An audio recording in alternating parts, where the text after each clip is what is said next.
Good. Yep. That's great. I didn't want confusion between No, I don't think so. is this all of us? Yeah, I think you have. Yeah, they asked me to sign it.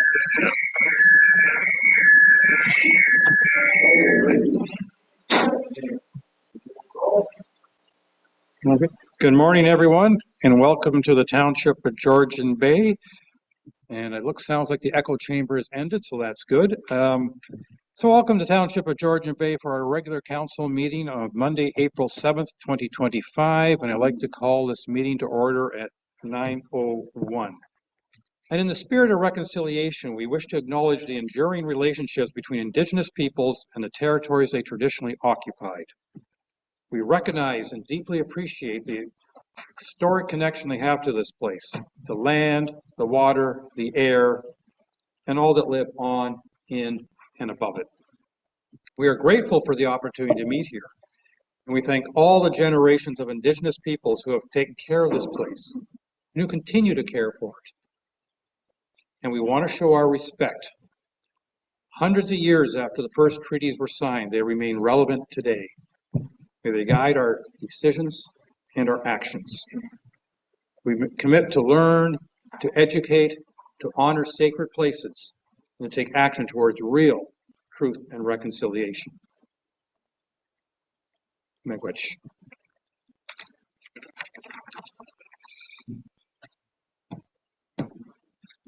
Council, any declarations of pecuniary interest or conflict of interest? All right, seeing none. The first item on our agenda was a presentation of a check, but I'm going to make that the second item on our agenda simply because somebody's missing, I believe.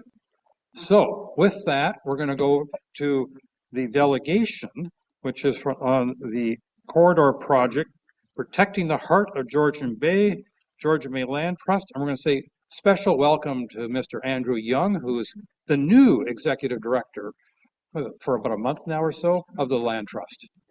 Mr. Young.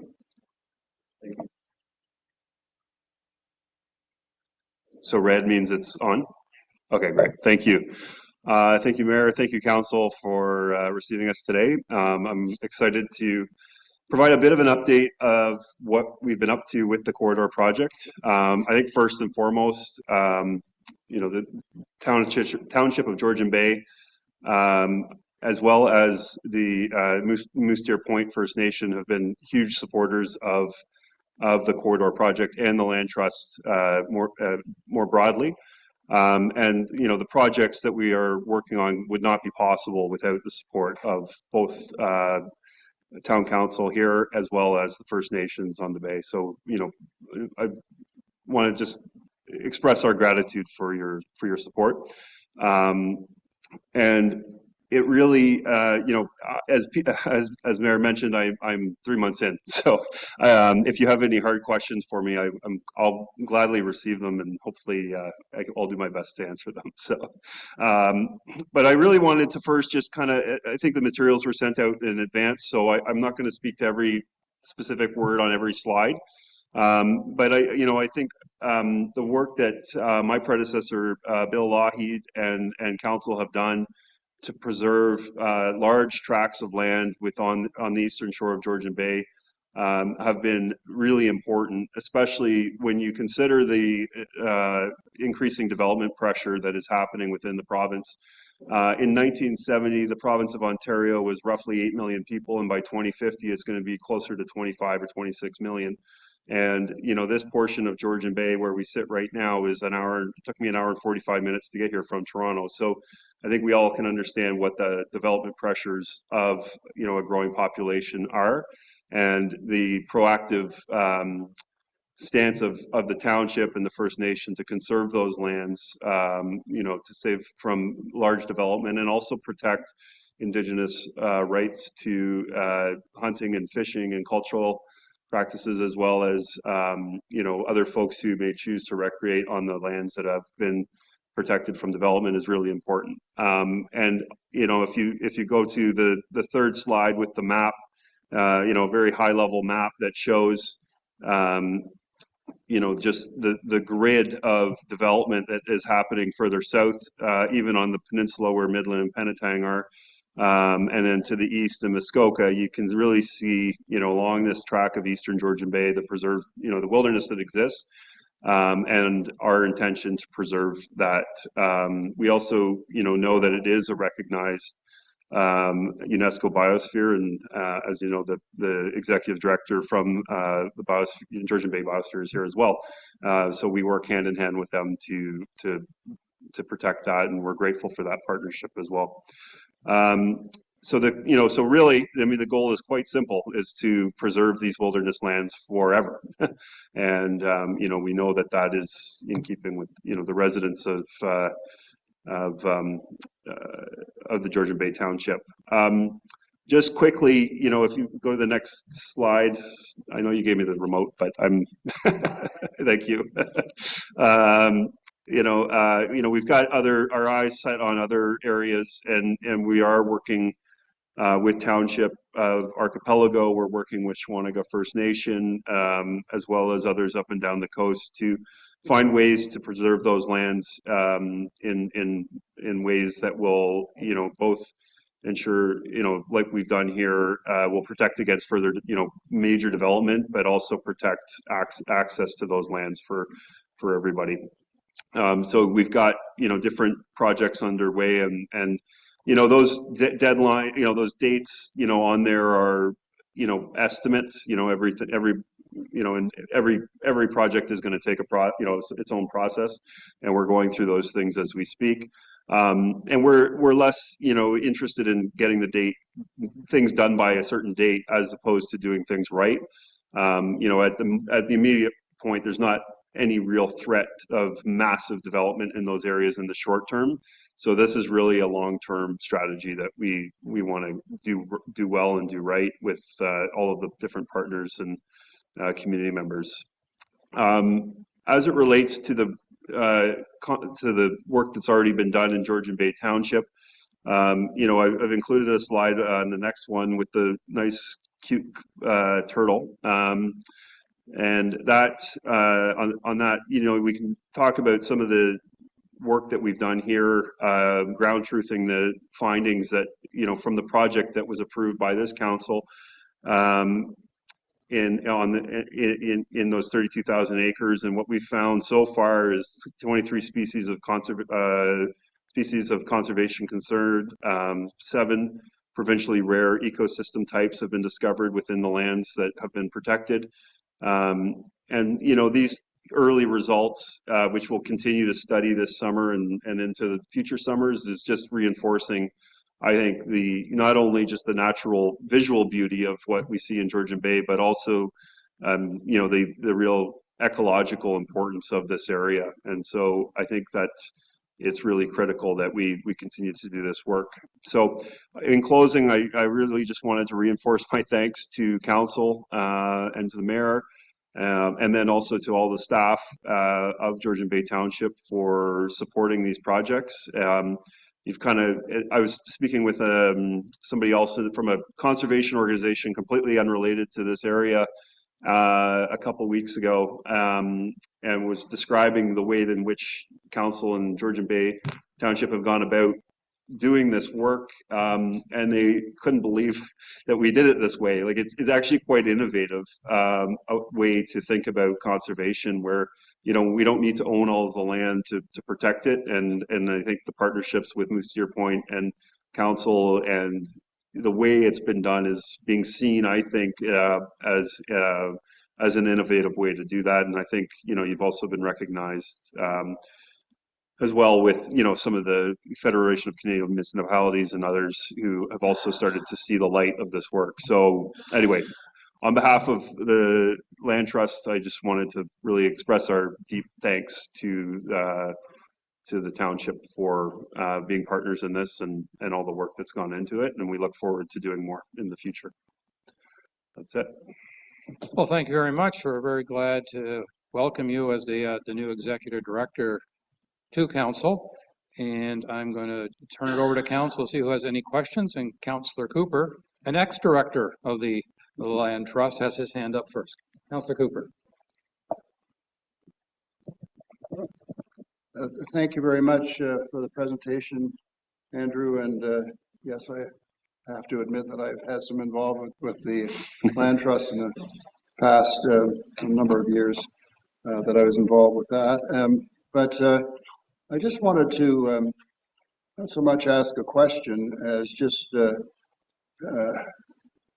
congratulate the Land Trust for the work that it has done and it continues to do, because it is really profoundly important. And I think what we need to remember is something that you pointed out on one of the slides at the beginning, which showed, for example, all the roads that have been developed in Midland and Penetang and Tiny and Tay and Severn and Muskoka, and not so much in the township of Georgian Bay. Yes. Thank goodness. And I think that's important to note, especially when the township of Georgian Bay, compared to Muskoka and Tiny and Tay, is closer to the city, to the GTA, than those many other municipalities. So if any place is going to get pressure, it's going to be the township of Georgian Bay, and that's been the case. And it pertains to how important this is, but it also reminds us, I hope, that we are going to be impacted by intensification if we're not very careful. And other ways of dealing with that is through our planning, and I'm hoping that we can keep the lid on this and protect this area. So thank you. That was just all I wanted to say. Yeah. Thank you, Councillor. Thank you. Council, any other comments or questions that anyone wishes to make? Well, I will conclude then with saying thank you very much for coming. We greatly appreciate the all the efforts that the Land Trust is making for the eastern coast of Georgian Bay. I think it's vitally important that we consider our circumstances, that we preserve the natural lands around us and keep them in as close to a natural state as possible. It's so important. And we greatly appreciate the role the Land Trust plays in that and the lands you have here. And we look forward to seeing you again. Thank you very much. Yeah, thank you. I look forward to it. And thank you. All right, now we're gonna go to the check presentation for the Georgian Bay Biosphere, because I see somebody has joined us who's appropriately dressed for the occasion. Ms. Schneier, should I turn it over to you to coordinate all this, please?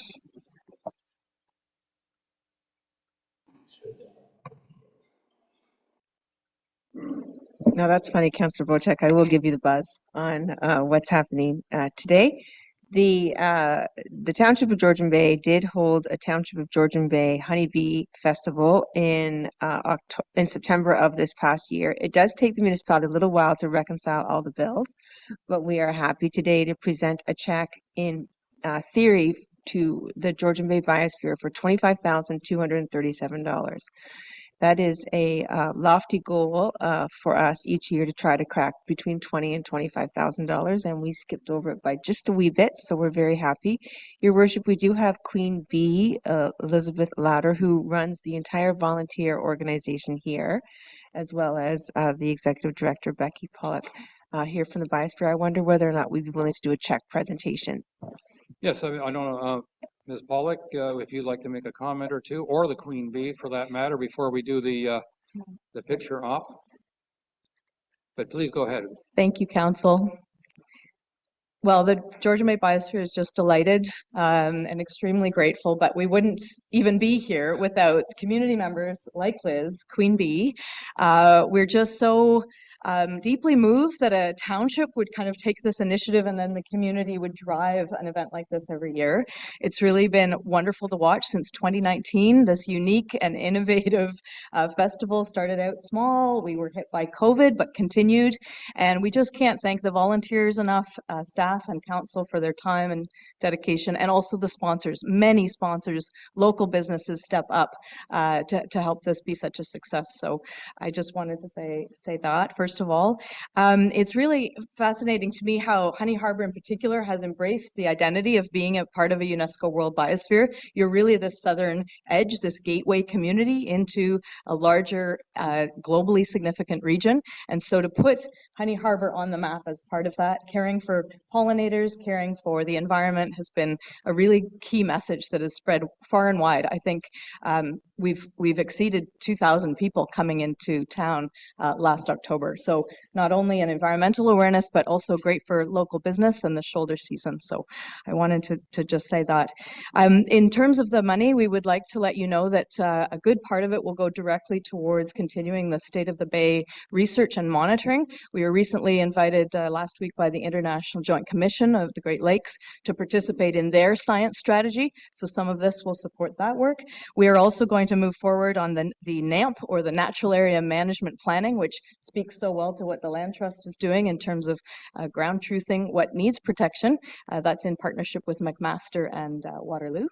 And finally, my favorite is education about pollinators. You know that we have a big native plant sale coming up, and we would like to gift milkweed plants to every staff and student at the Honey Harbor School, along with some planting days to really make that message sing. The monarch is a species of concern, so we just want to do that with the children, because I think they're the next generation of honeybees. So Liz, thank you for everything. This was not only your brainchild, you drive it every year, and we wouldn't be here without you. Thank you. Miigwech. Your Majesty, do you wish to make any additional comments?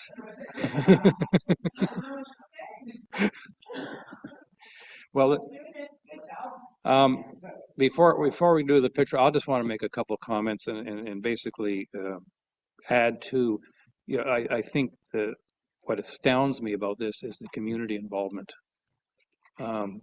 I know when the idea was first presented for having this honeybee festival 5 years ago, or maybe 6 years ago when it came up in conversation, I was skeptical, and I was proven wonderfully wrong.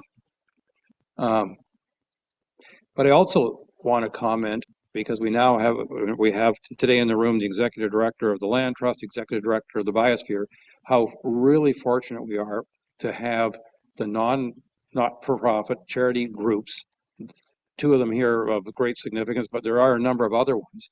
The amount of work that people are doing to protect our area. Not just our township, but Georgian Bay Coast and the inland lakes as well. And I think, hats off to all the volunteers and all the people who work for these organizations. We are blessed. Oh, sorry, Councillor Graziano. Thank you, through your worship. You actually stole my thunder, but I'll be happy to make way.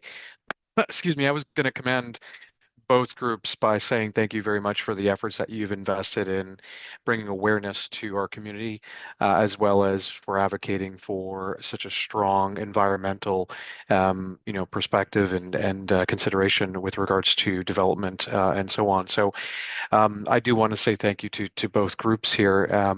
I also want to say that although perhaps skeptical, the Honeybee Festival has been a fantastic event year over year, one of which myself and my family have attended, year over year. And I think this past year, I probably endeavored to spend the most amount of money I ever have for a jar of honey. And I'll tell you, when you do pay that much for a jar of honey, it just tastes that much better for every teaspoon. So thanks again for your contribution. I really do look forward to this year's coming event, and I have to say thank you again for staff as well for coordinating it. So thanks, guys.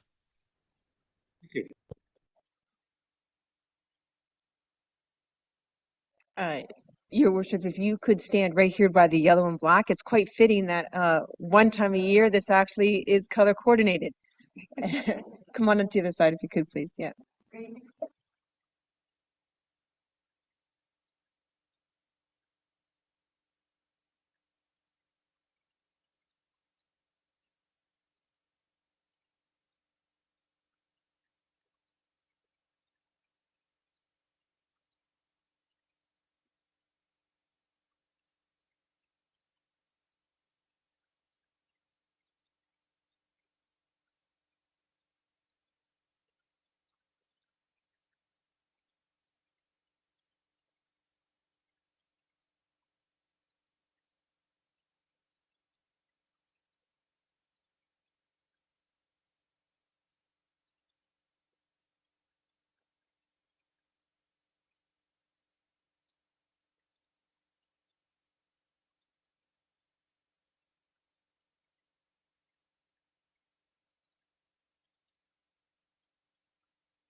All right.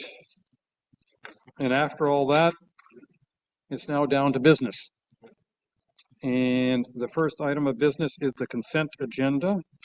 And I'm sure at some point I'll have a motion in front of me, but council, as per usual, I'll ask if there are any items that you would like to discuss before we consider a motion of approval.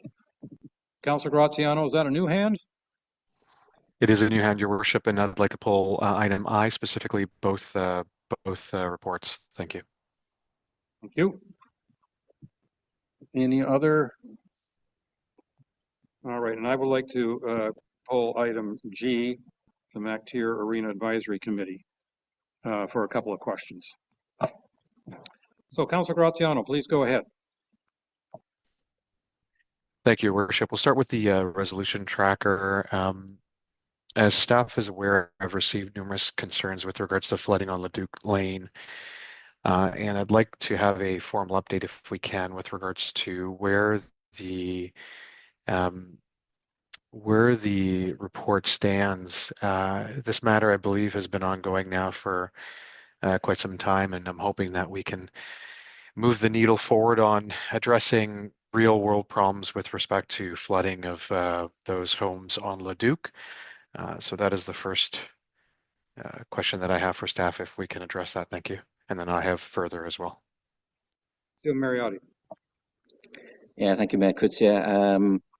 Yeah, staff have actually met with the engineering firm who gave the original cost estimate on Friday. They've also been on site a couple of times prior as well. So there's going to be a report coming to council in terms of options and costs involved, I would say in the next 3 to 4 months. Thank you. In addition, and thank you, CIO Mariotti. In addition, I have some questions with regards to planning, specifically with regards to the GFA ZBA issue for 6 Mile Lake. Last I understood, there was a delay due to some licensing issues, and wondering if that has now been resolved, and what does that look like with regards to timeline? Thank you. Director Whitlam.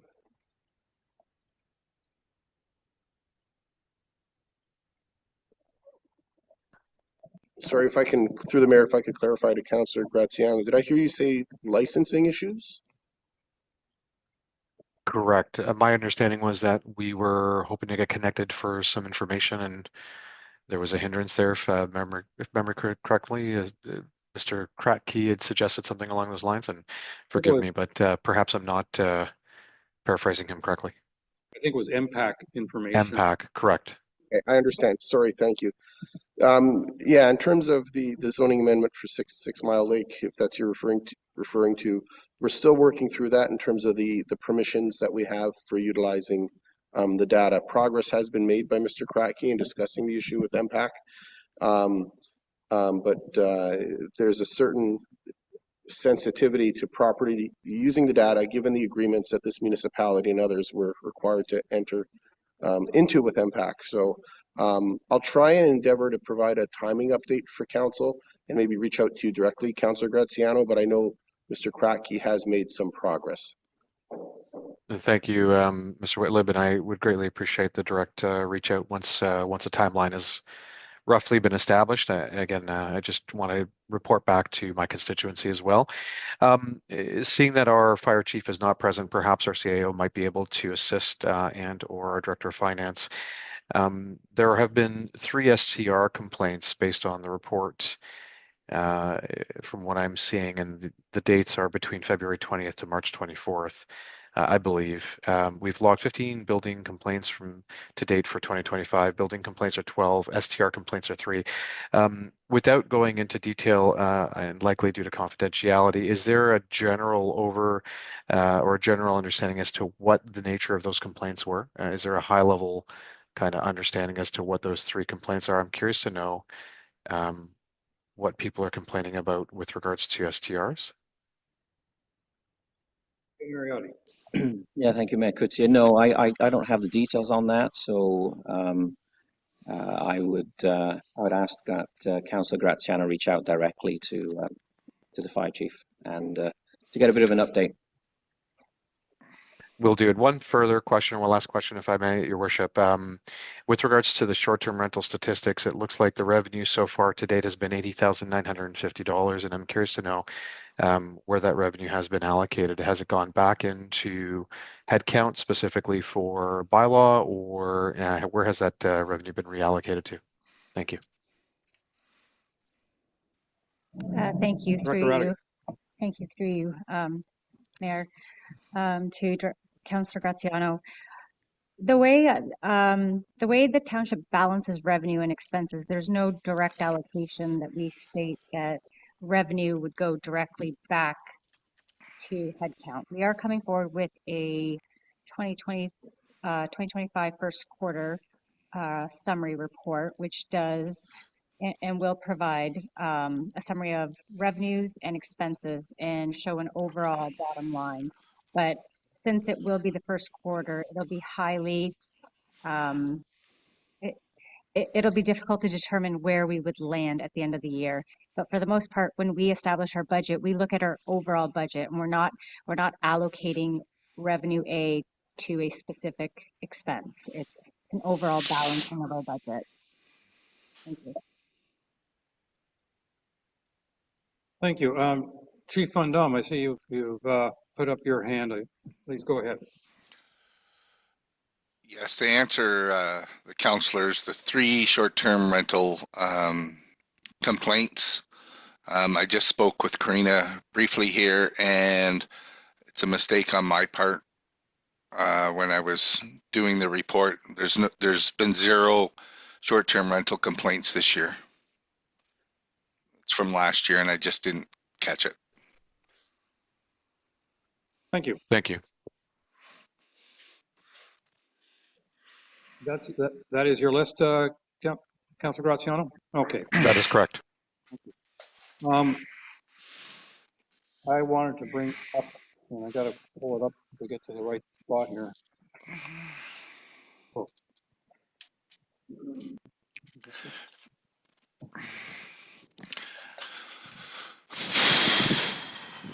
My concern on item G, this is with regards to the MacTier Arena Advisory, and there were a number of motions, and oops, I see a typo there. Good. All right. The first one was one of the recommendations was that the request reports being brought forward for joint ventures that support the MacTier Recreation Master Plan. To the best of my knowledge, we don't have a MacTier Recreation Master Plan at this time, so I'm not sure how we come up with joint ventures. It sounds like I'm going to get a response. Thank you. Through you, Mayor, I Becker. can also let Councillor Graziano reply as he's the chair, but we, in the budget process, I believe, discussed a master plan for recreation and MacTier as part of that moving forward.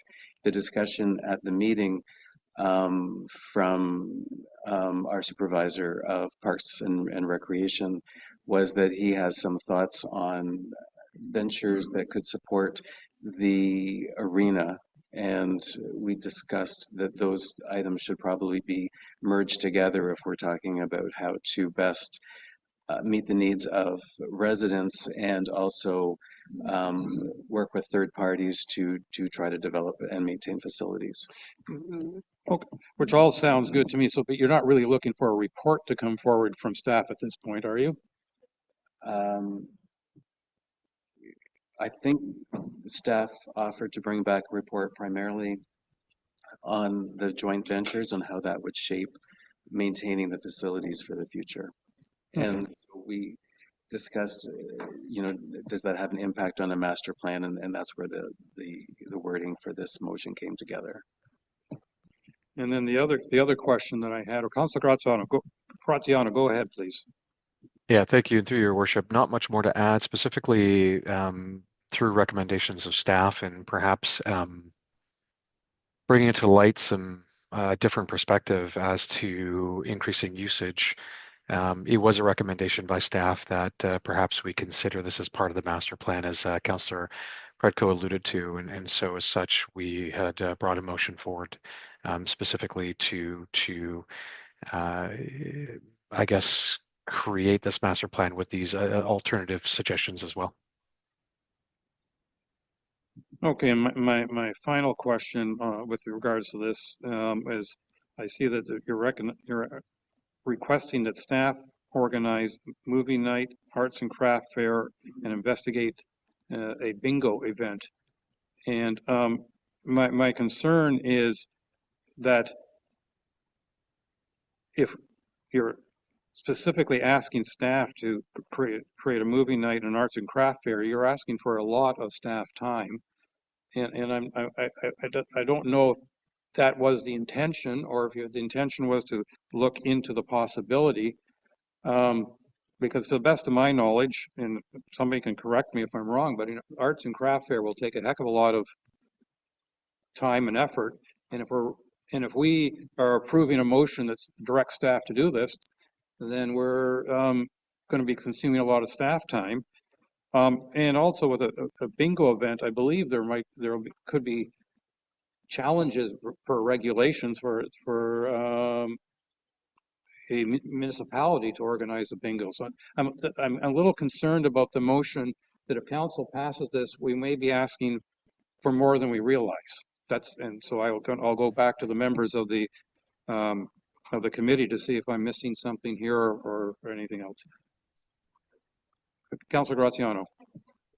Thank you, and through your worship, movie night, arts and crafts fair, and bingo were recommendations brought forward by staff as well. Our understanding was that these events would require some level of staff involvement because it is not something that can be, I guess, run by a constituent and or a resident who wishes to do so. And I guess it begs the question, if we're looking at increasing usage and programming for this facility, at some point in time, we're going to have to recognize that we need some additional resources. And hence the reason why we were hoping in the last budget to receive the approval for a rec coordinator. That request got conflated into a rec coordinator / operations administrator, with it biasing more towards administration rather than rec coordination, according to our former operations director. And I believe at some point in time, this council is going to have to make a decision as to whether or not we support the community and try to increase its usage and the usage of the facility, or whether or not we focus more so on staff time and resourcing. But these were events that I think collectively as a group we all found interest in and thought could be great for the community as well as for our seasonal community as well. And hence why we've brought it forward through the motion today. I guess my response to that is that I think having events like this are a great idea. I think making better use of the arena is a great idea. Nothing against that whatsoever. But I'm a little bit concerned that when this committee was created, I was on the understanding that one of the main motivations, not the only one, but one of the motivations was a cost recovery for the arena, and that what's in front of us is actually spending more money, not less. And so, to me, I'm concerned, quite frankly, if council passes this particular motion, then staff have been directed very clearly to organize these events, and I think that I would much rather that staff were maybe to assist in investigating the events would make more sense, because I don't like the idea of staff spending a significant amount of time organizing events without, I'll call it, understanding of the community participation in them. So that's my concern. Councillor Cooper.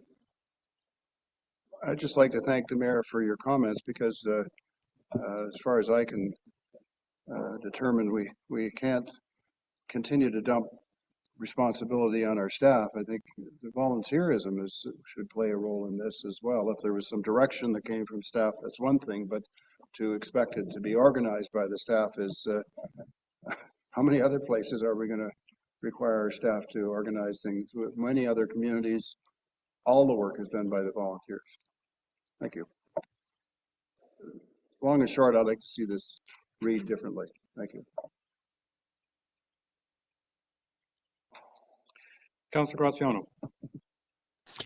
Thank you, Worship. On the comments with regards to a cost recovery model, that is one of the things that the MacTier Advisory Committee is considering and investigating. And as I'm sure everyone can understand, we can't turn the Titanic around too quickly. We have to go through due process and make recommendations and also consider what's best for the community, the arena, and these are all considerations that we've brought forward so far to date. With regards to staff involvement, again, there is going to be some level of staff involvement. We do not have a recreation coordinator as it stands right now. We did request one that would be appointed not only for the arena, but also other venues and other municipal assets that we have currently. And so there is going to be a point in time where we are going to need some staff involvement, and examples such as the ones that are before you today.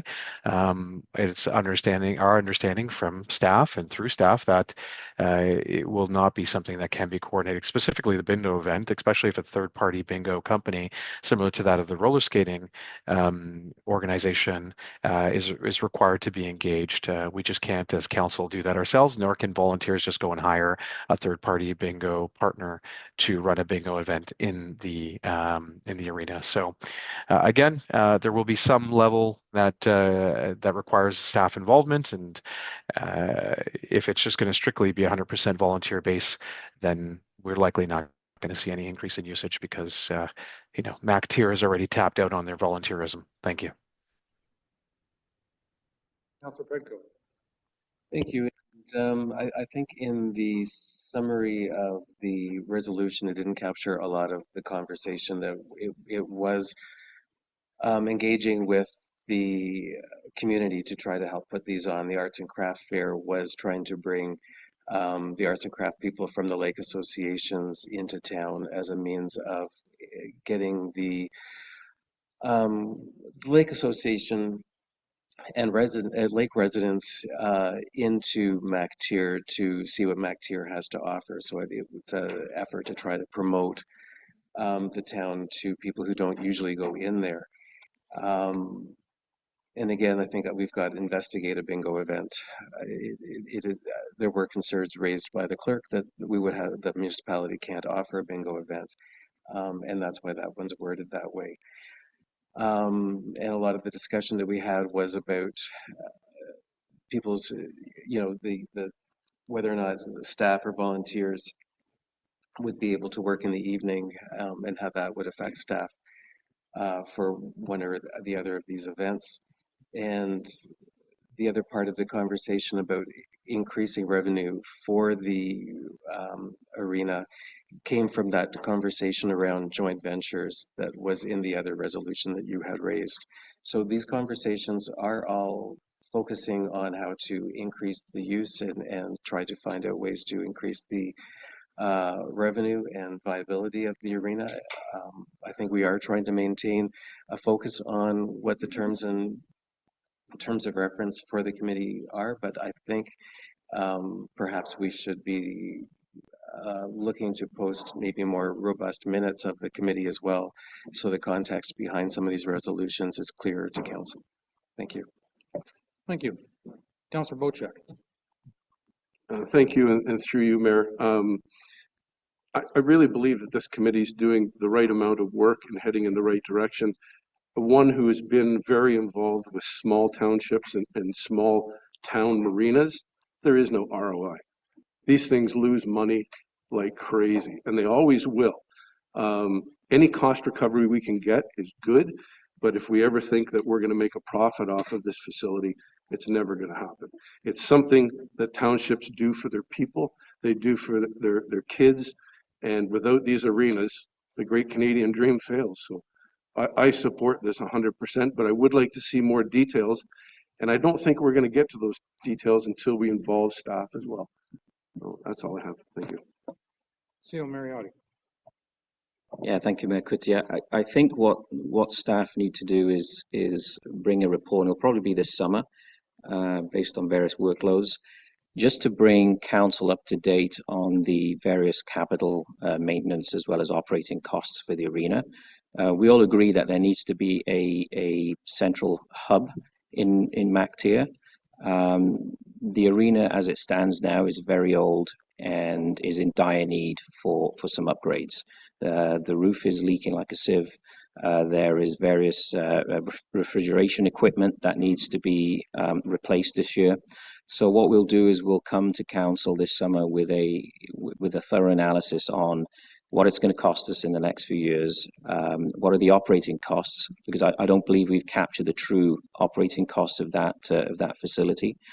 And as well as some ideas in terms of what can we do to basically, refresh that building.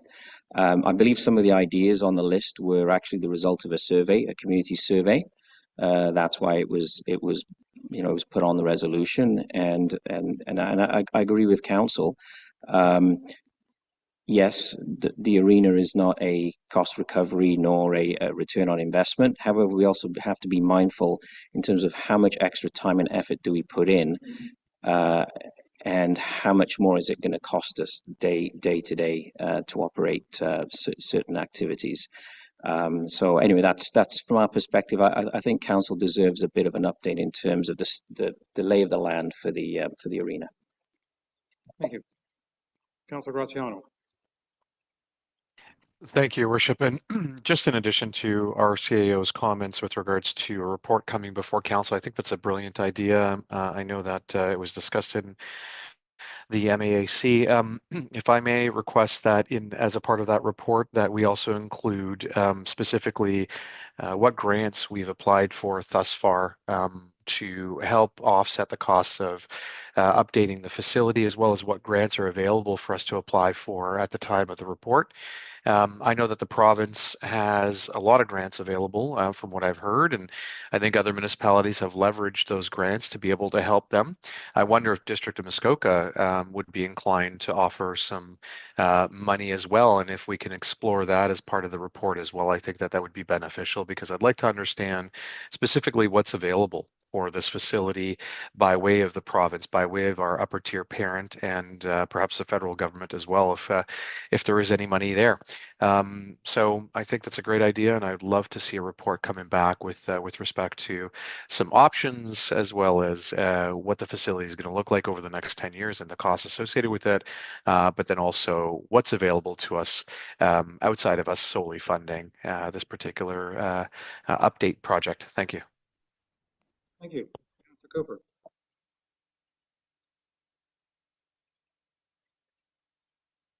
Thank you, Mayor, and just would like to sort of say that if we do get a report from our staff, as opposed to passing what we have here in these resolutions, I understand that there will be capital improvements required for the marine arena, but I've got the marina thing going here. But I'm still having difficulty where there could be volunteer effort made other than regular arena activities. There's it looks like, maybe I'm wrong, but new initiatives, and I think they're great initiatives, new movie night and arts and crafts fair and investigative bingo event, etc., under item 7A. That, as far as I'm concerned, should be handled by volunteerism in the community. And I don't see any reason for that being supported by or handled by staff. Have I got it wrong? Councillor Jarvis and Councillor Beck. I was going to respond to his question. Okay, go ahead if you're going to direct response. The volunteerism was going to be involved, but staff have to supervise the building. Councillor Jarvis. Yeah, just thank you for bringing all this to our attention, Mr. Mayor. To admit, I probably overlooked this when I was reading through it, but I am curious to know how the staff feel about the direction provided if we are to pass these in the consent agenda. I guess a CAO could probably best answer that. Staff and CAO Marriott. I think we're all for being there in a supporting role. I think, as Councillor Cooper has mentioned, you know, we really need to rally the volunteers in the area, because to me that is also a thermometer, if you like, of the willingness to come together. For example, what's happened at the Honeybee Festival in Honey Harbour, for example. Let's try and get the community out there also for MacTier if there's a real, you know, we opened up or we kept the ice open over March break. That's something that hasn't been done in a very long time, and there was some community uptick there. So we really want the community to be front and center to drive this, and we'll be there supporting it 100% of the way. In terms of some of the activities, they're not budgeted either.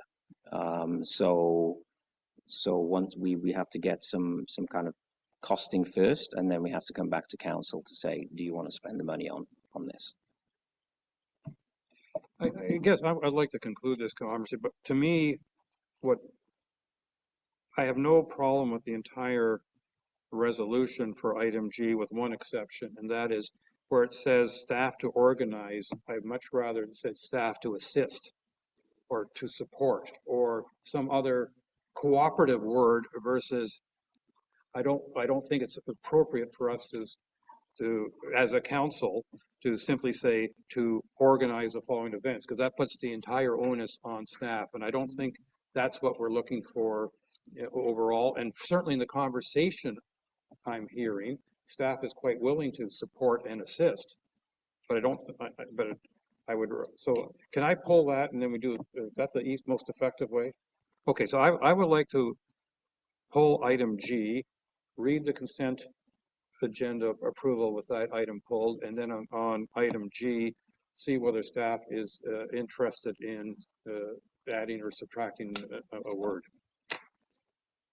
So, okay. I have moved by Councillor Bocheck, seconded by Councillor Cooper. Be it resolved that Council adopts the consent agenda of April 7th, 2025 as circulated, excluding item 7G. All those, Councillor Cooper. 7B or A? 7G is the MacTier Arena Advisory Committee item. Okay, but under that, There's three different ones underneath. Yes. Yeah, so 7A is what we're talking about. I think it's the three that's in the report. Oh, now you're asking me a skill testing question. Well, you're gonna pull the Whole thing. Yeah. Okay. Do I need to read the motion one more time? So all those in favor of the consent agenda excluding 7G, and that is carried. Thank you. All right, and now we're going to go down to, that's all taken care of. And now I need the 7, is this 7G?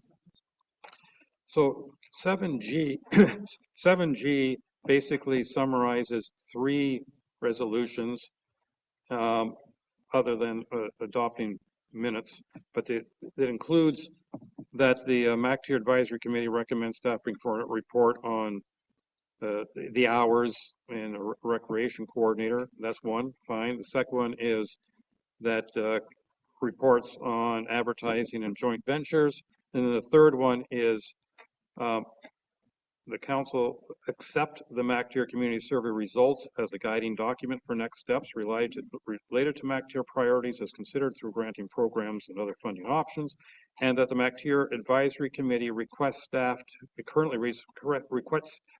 staff to organize the following events.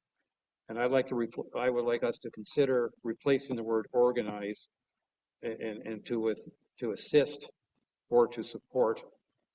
And I'm looking for council if you, I mean, I would, I'm indifferent to either of those words. Councillor Cooper. I think our staff could assist a volunteer group. If we had that kind of language in there, that we need to see some volunteerism. Yeah, well, I think just by simply saying to assist means that others will have to be involved. But we haven't said who. No, but it could be anybody. So that'd be what we need. I'm trying to. That's where I'm from. Okay, our clerk is making the appropriate circulate.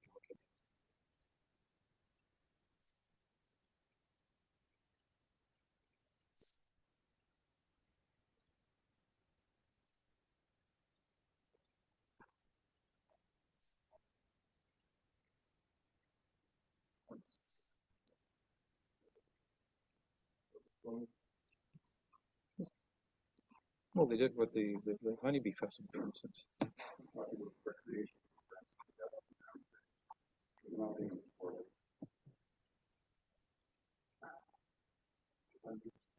You may. Okay. Councilor Graziano. Thank you, Your Worship. And I'm just trying to understand which resolution are we specifically amending here? Well, we're looking at the resolution that was MAC resolution 2025-004. Okay. And what is being recommended that be changed? I'm sorry, I just want to, for clarity purpose, before it goes to a vote. The last sentence where it reads that the MacTier currently reads that the MacTier Arena Advisory Committee requests staff to organize the following events at the MacTier Arena for 2025 movie night and arts and craft fair and investigate a bingo event. I'm suggesting replacing the word organize with assist.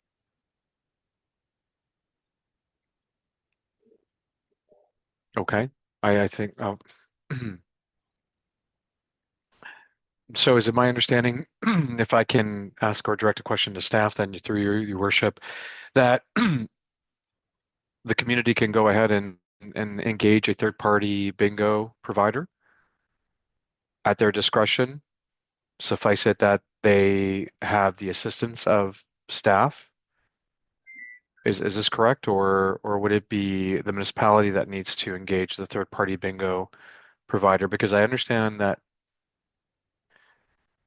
individuals cannot act as a bingo Well, I think service. we still have in the motion investigate a bingo event. We haven't changed that wording. So staff.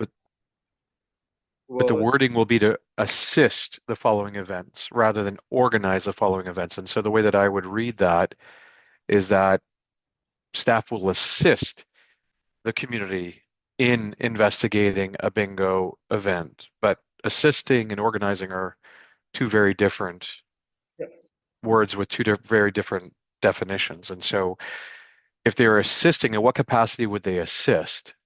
How many hours would they allocate towards that assistance? And who would they be assisting? Would it be the MacTier Advisory Committee or individuals as they come to staff directly requesting that? So I think we need to clarify what assistance really means in this context. Thank you.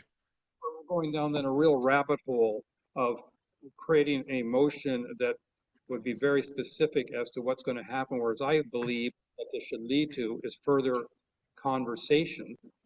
And that I'm sure that assistance would be with the MacTier Arena Advisory Committee. If I may, through your worship, with the utmost respect, the conversations are being held through the MacTier Advisory Committee.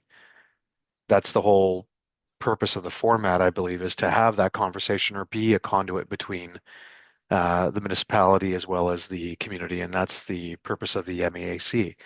And through those conversations, they have brought forward recommendations to council. Again, the concern with assistance is it's incredibly vague, and it doesn't allow for us to go back to the committee to say, hey, FYI, this is really what we need to do in order to make magic happen. Rather, it's kind of like, well, we really don't know, and it's up to you now to kind of do whatever we don't really know what to do. Well, I think we're going to go down too significant a rabbit hole if we try to word something that gives very specific directions, because we're going to end up saying, well, and then therefore staff member X is going to meet community member Y at 10 o'clock next Thursday afternoon. I don't want to get that detailed. I want, what we're saying here, this motion, direction by council is to staff to assist with the following events. And that assistance is going to take different forms depending upon how it evolves, but it will be initiated with further conversation. So I'm going to, I think at this point, just call this motion and we'll see whether it flies or doesn't fly. And that's Can I gonna be- request a recorded vote, please, Your Worship? Thank you. I am moved by Councillor Bocheck, seconded by Councillor Hazelton. Be it resolved, the council adopts the March 24th, 2025 MacTier Arena Advisory Committee resolutions 01, 02, 03, and 05, and as circulated, and amend MAC 2025-004 to assist with the events. Or to replace the word organize with assist. And I'm going to ask our clerk to take a recorded vote, please. Let the record show a recorded vote was requested by Councillor Graziano. Councillor Graziano, how do you vote?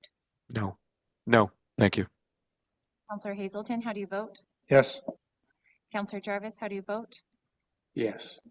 Councillor Petco, how do you vote? Yes. Councillor Bocheck, how do you vote? No. Councillor Cooper, how do you vote? Yes. Mayor Coetzee, how do you vote? Yes. Let the record show the motion's carried 5-2. All right, thank you very much. Open forum. Do we have anybody for open forum? All right, then we're down to communications from mayor and council, and I don't even remember how we did it last time. Or, oh, you gave me that list, did you? No.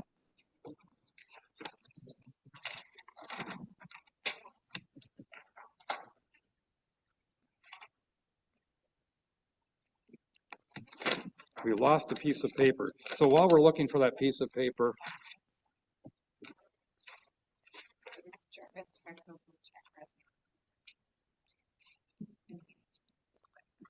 and Hazelton was away, well then let's get Council Hazelton to start it this round. Lucky me. Yes, there you go. Yes, I was away, sadly. You know, when your son says, I'm going to take my whole family, including you, forward to Portugal for 12 days, you just go and enjoy it. It was awesome. Anyways, activities over the last actually couple of months, library board meetings, had a meeting with James Steele here at the township on waste. That was fairly constructive. Have had a couple of waterfront planning policy working group meetings where we've had lots of very healthy discussions. I attended a Muskoka Watershed Council meeting, and one of the things that I found interesting about Muskoka Watershed Council is that often the topics aren't particularly germane to our area. However, they had invited in a grad student, a PhD student from York University. Her name is Rebecca Gassman, and she was doing a lot of studies on near-shore waters and cyanobacteria that comes from blue-green algae. And it's really the first time that we've had anybody in any academic world focus on nearshore waters. And so we had an opportunity, at least I had an opportunity to follow up with her afterwards. I'll get back to that in a second. We had our special counsel training session with Suzanne Craig. I also attended a Great Lakes St. Lawrence Cities initiative. And what was interesting about that is those out by the St. Lawrence River and Montreal have the attitude that everything that we dump in our waters up here eventually flows down and they get the worst of it down there. So they are somewhat focused on water clarity up in our neck of the woods. So that was another reassuring positive step there as well. I was able to attend the Georgian Bay Water Quality Workshop that was chaired by our director of our chief building official, and that again brought in the consultants for that we have hired for this water quality study, and I wanted to highlight kind of two things. Number one, they had a lady from Alberta who does a lot of work in the oil sands projects. Her name was Monique Dubé. She did a very interesting presentation on the fact that it's interesting to do water studies, but if you don't connect the dots, you're wasting your time. And so that's a kind of a message that I've been ranting about for the last 2 terms. So I was personally delighted to hear that. And that seemed to be then a focus on this consulting group. And if it is, that is absolutely excellent, because that's what we need. We need action resulting from all this information we've gathered, as opposed to just endlessly gathering the information. And I also offered to that group Rebecca Gassman and her nearshore water quality studies. They were very interested, and they're going to be following up with her as well. So I thought that that was a very good outcome, and I'll pause there and hand it back. Thank you. Thank you. Councillor Cooper. Well, thank you, Mayor. And just as my fellow councillors pointed out, sometimes you do pick up things in these meetings and learn something. It's kind of fun. With that in mind, I guess my extra duties between last month and this month included I try every month to attend the Committee of Adjustment, for example, which I did on the 7th. And I guess my learnings there are helpful to a certain extent. I continue to be concerned about inspections, site inspections, on-site inspections in the winter months, where there's snow cover and you can't see the topography, and things being approved when they really should be deferred until the period when you can see the ground. So that was a learning for me. Again, it's not the first time I learned that one, but I'm reinforcing it here because I think we have to change our practices. I also attended a session with our Integrity Commissioner.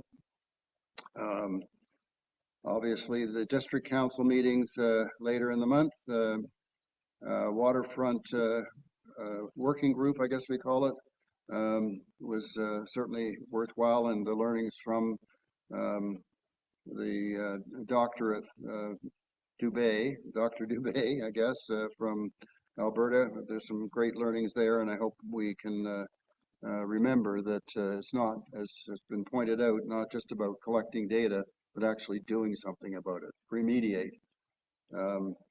Very, very important point that has been raised by Councillor Hazelton.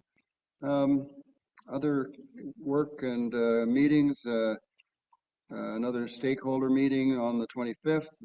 On the 26th, I met with the Deputy Reeve for the Archipelago, and Scott Sheard, who's an excellent fellow. I've met a few times through the Land Trust, and I'm glad to connect with the Archipelago. I think we can learn from each other, and I think there's opportunities there. And while we think that we've got challenges, they do too. And interestingly, some of their regulations, generally speaking, are interestingly more forgiving than ours, which is interesting to note. And things like setbacks on septic systems are the OBC only, not what we have, which is 30 meters. So I could cite a number of examples, but I think it's interesting to note that that's what goes on at the Archipelago. What else? I think that's it for now. Thank you. Thank you very much. Councillor Graziano, please. Thank you, through your worship. Quite an interesting month, to say the least. Similar to my fellow councillors, I attended the Integrity Commissioner meeting, amongst other special council meetings that have been coordinated. The GB Water Quality Stakeholder Meeting. I attended the MacTier Advisory Committee event in MacTier. I was also scheduled to attend the District of Muskoka Housing Task Force 2.0 meeting, but was canceled due to the state of emergency. And it's been an interesting experience this month with respect to all the emails that I've received pertaining to the state of emergency and power outages, and seeing how many people have been affected. I myself, of course, am not counsel today because neither of my two properties have power, and my generator has now run out of gas. So with that said, it's been an interesting yet challenging month with lots of meetings, and let's hope that we come online sooner rather than later with regards to hydro. Thank you. Thank you. Councillor Bocek. Thank you, and through you, Mayor, it was quite a quiet month for me due to illness and a little bit of travel. I did want to make special recognition to Chief Van Dam and our fire department and our bylaw department. During this time of emergency, they were out there working with the public, making sure that roads were clear. As a matter of fact, making sure that telephones were working. I even had somebody come to my house and check to see if our phones were working. So congratulations to our fire department and our bylaw. The other thing I wanted to mention that the mayor, myself, I believe Councillor Graziano and Councillor Pretko all attended a meeting 2 months ago about firearm discharge in MacTier. There's a group of people that come to the area and discharge automatic weapons, a whole myriad of things. And they've been in our township for some time. They started off at the Big Shoot Marina property, and they keep moving north as the OPP address the issue. Well, finally, the OPP came in this weekend and with 9 vehicles and trailers, and really took care of the problem up there, and hope it doesn't continue.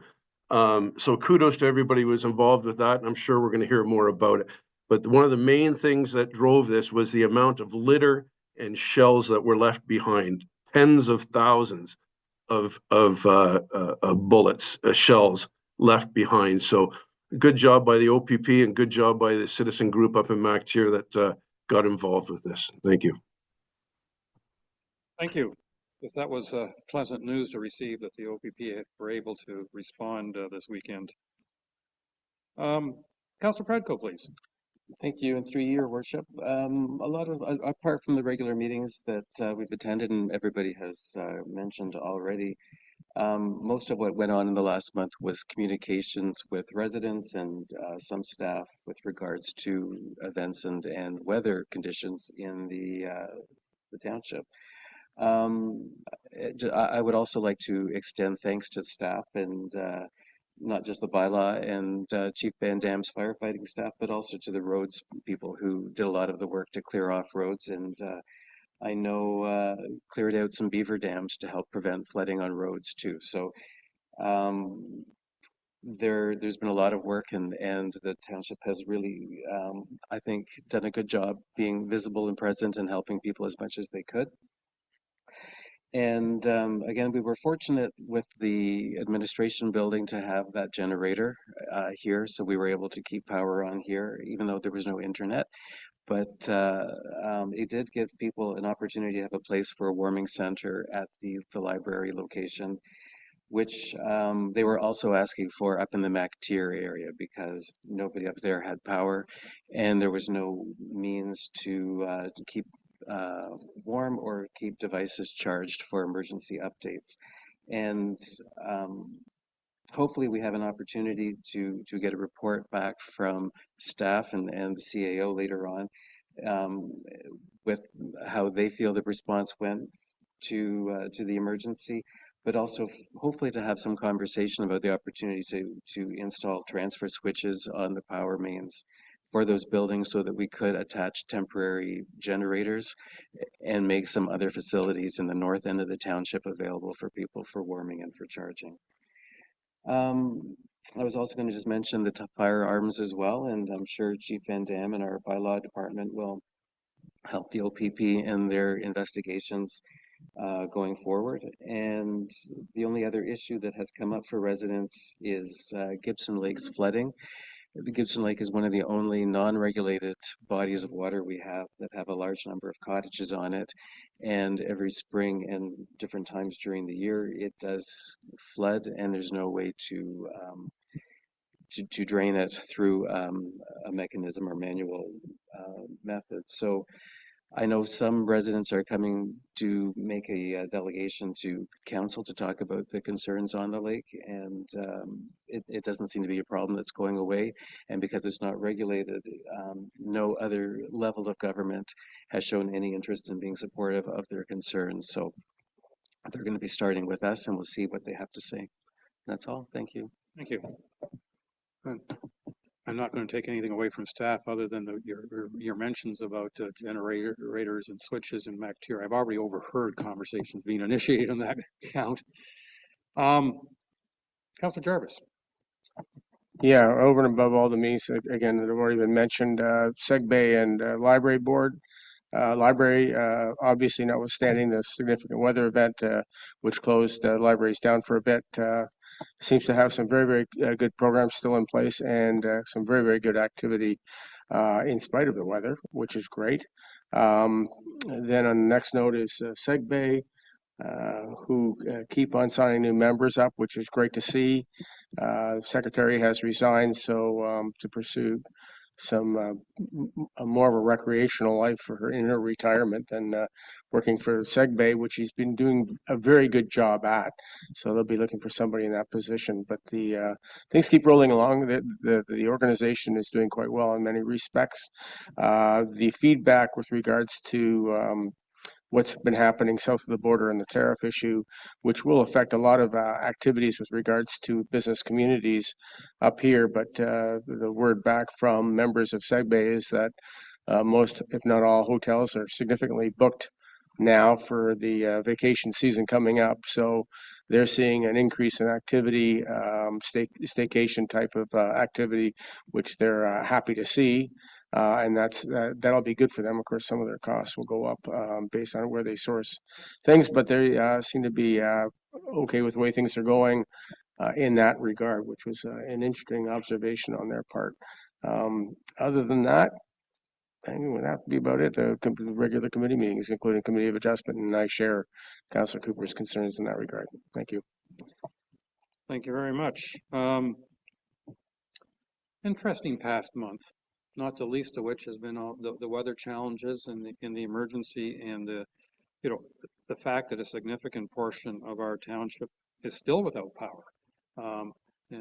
Hydro has had a huge challenge in front of them in that, as they like to tell us on a regular basis, they haven't faced anything of this scale since the 1998 ice storm,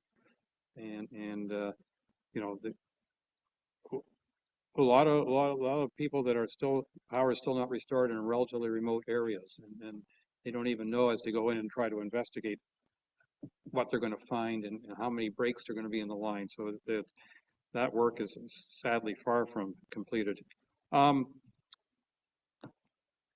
During the past month, one of the things they did was attend the MRI opening at Georgian Bay General Hospital. They got the MRI up and running and doing its work. And interesting enough, with all the funding that was announced for MRI units across the province, whatever it is now, a year and a half ago, Midland claims the prize of being the first to get the unit installed, operating, and doing its testing. So that was quite impressive, and the fact that they were able to raise $4 million from the community in order to get that machine in and installed. Attended a number of OPP board meetings. Those the new detachment boards are trying to get up and running. Have another one today at 4 o'clock if we end council by then. Also had a couple of meetings on floating accommodations, which was interesting to see the work of yet another volunteer group in our area that have been working very hard on that. I think we're going to hear a little bit more about that tomorrow at our planning council. And a few surprise, surprise, solid waste meetings with community members and marinas, and I found them very informative and helpful. And other than that, I had some health challenges and we had some absolute weather challenges. It's been a very interesting month. Theo Mariotti. Thank you, Mayor Coutier. Yeah, it's been an interesting first couple of weeks for our new Director of Operations, Ms. Engel, who is sat next to me. So I know some of you on council have already had some introductions with her, but she's definitely jumped in both feet, and we're very appreciative of her help so far. I know staff have also appreciated her input and her presence here at the township. Like some of you on council have also expressed, frontline staff have done a fantastic job. The fire and emergency, but also even frontline staff in terms of answering calls and dealing with members of the public and staff at the library as well. We work together to have some warming centers in partnership with the library. This is a real test. And we know that with the climate change, events like this are not going to go away. So to Councillor Predko's comment, yes, we will be doing a debrief and we will present to council some of the opportunities that we can possibly implement to be better prepared, for the next time this happens, because it's not a matter of if, it's a matter of when. A key issue for us was also the lack of connectivity. Because we use Bell, and Bell was down, not only the fiber line here, but also the cell towers. So we know that it happened to Rogers only 2 or 3 years ago. We didn't think it was a big deal because we were on Bell. Well, it was a big deal for us this time round. So this is just an example of how we need to diversify how we operate the township in terms of technology. Yeah, we pull through. I think to Mayor Coutier's comment about Hydro One saying it's the worst storm since the 97-98 ice storm.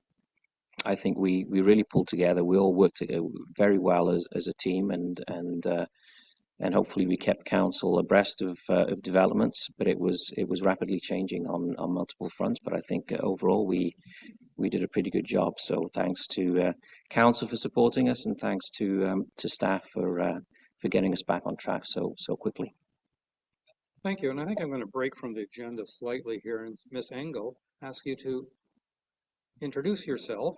Welcome to the township. I think you're 2 weeks in now, and I know you've had a really gentle learning curve, but no, if you wouldn't be so kind as to share a couple words with council and the world, if anybody's watching, to introduce yourself. Through you, Mayor, thank you. So I came from City of Kitchener. We experienced similar ice storm / windstorm that brought trees down. We had 8 supervisors there. I didn't back up quickly enough, so I got to run the cleanup for that. So I have a little background in cleaning up. Unfortunately with that, we had it 1 year, then it happened again the next year, and then it happened again the next year. So I'm definitely looking forward to what we were successful in and what we can learn from this event, because as our CAO has said, with climate change, I don't think this is going to be a few years in between. But I am thrilled to be here. It's given me an opportunity to work with our partners at the district and the other townships very closely, very quickly. So for me, it's been a quick learning curve, but also an opportunity. Thank you. Thank you very much, and welcome. And I think I speak for all of us that we're looking forward to working with you and keeping some of those files moving forward. You've already heard a couple of references this morning to some of those files, so welcome aboard. And yes, and I think to echo what the CEO of Mariotti was mentioning, I think the staff, especially in your operations gang, they went above and beyond yet again this year in doing the best they can to keep our roads open. And I applaud them for all that and greatly thank them for all of that. Yes, sir. Oh, Councillor Bochek, thank you. Thank you, and through you, Mayor. If I may, a couple of questions, or one question, mainly for a CEO or a Director of Operations. I received a lot of constituent questions about why our transfer station would not accept any of the branches, any of the thing that fell down that was more than 4 feet long. We had many constituents fill their trailers with branches right off the township roads and took them up to the Baxter Ward transfer station. They were denied to drop that stuff off. They said there was a 4-foot limit because they couldn't handle anything more than 4 foot. I think in times of emergency like this, there should be a policy in place, and maybe our operations director could speak to James Steele at the district. At times like this, you know, if you have an 8 or a 10 or a 12-foot branch that's fallen off a tree, you should be able to take it and throw it in a pile up there. And if we could get assistance with that, that would be appreciated. Yes, thank you, Mayor Coetzee. Yeah, I mean, obviously, it's a district decision. We can ask the district if they can review that requirement. But I think, unfortunately, Councillor Bochek, I think the district is quite firm on this. I'm going to go Councillor Hazelton first, and then Councillor Cooper. Just wanted a couple of brief kind of community announcements. Number one, the Camp Kitchewana on Bosley Island has changed their policy this year, and they are offering day camp for people in the community as opposed to overnight camp, which is a very significant change. And so we want to get that message out. And then when it comes to people with Generac generators, I thought I was going to have a disaster, but one of my neighbors said he had the same problem. The generator stopped. Well, the generator is actually smart enough to know when it's out of oil, and it just shuts down. And it just waits for you to put more oil in, and it's like 10 minutes later, bang, it's back in operation. Only 1 inch of water in the basement. Not a bad thing. But anyways, thanks. Councillor Cooper. I'd like to thank Councillor Hazelton for his remarks about generators. I had a whole ride up today. I've heard about generators. It's very exciting. But just all fooling aside, I think our CAO is correct with respect to the district. The subject of the length of branches did come up at a recent meeting with the EPW group at the district, and they are pretty firm about the length. And I know my community in Aurora is the same thing. It's 4 feet or not, and so you have to take a chainsaw to a branch and cut it into 3 pieces as opposed to 1. So that's the way it seems to work, and that's what they're willing to do. So we maybe need to remember that, or at least ask them why they can't change it. I don't doubt that over the next few weeks, conversation about what district will or won't collect or take is going to be an active one. All right, well, thank you very much, everyone. And now let's go to the staff reports. And we've got 1 or 2 staff reports in before we take a break. And I'm going to start with the Honeybee Festival 2024 final report. Ms. Schneider.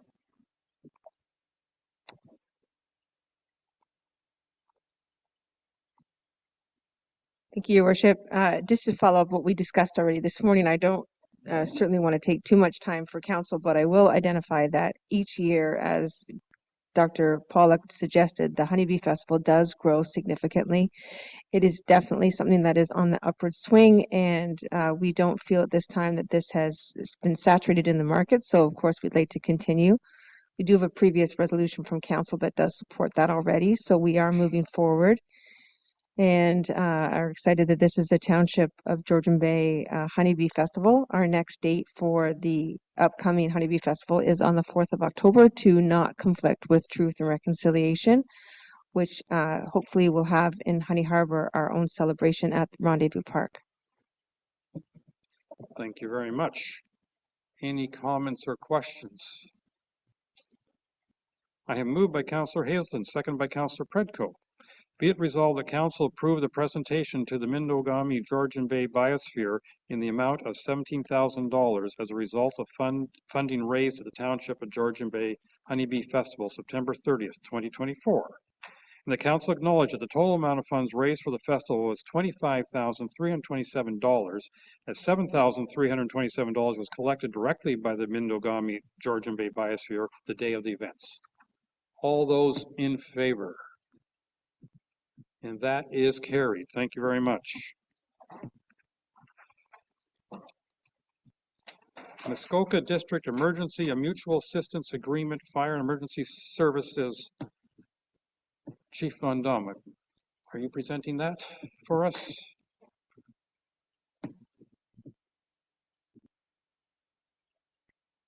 Yes. Chief Van Dam there he is. All right. Sorry, Your Worship, I was just on the line with the health unit for water testing.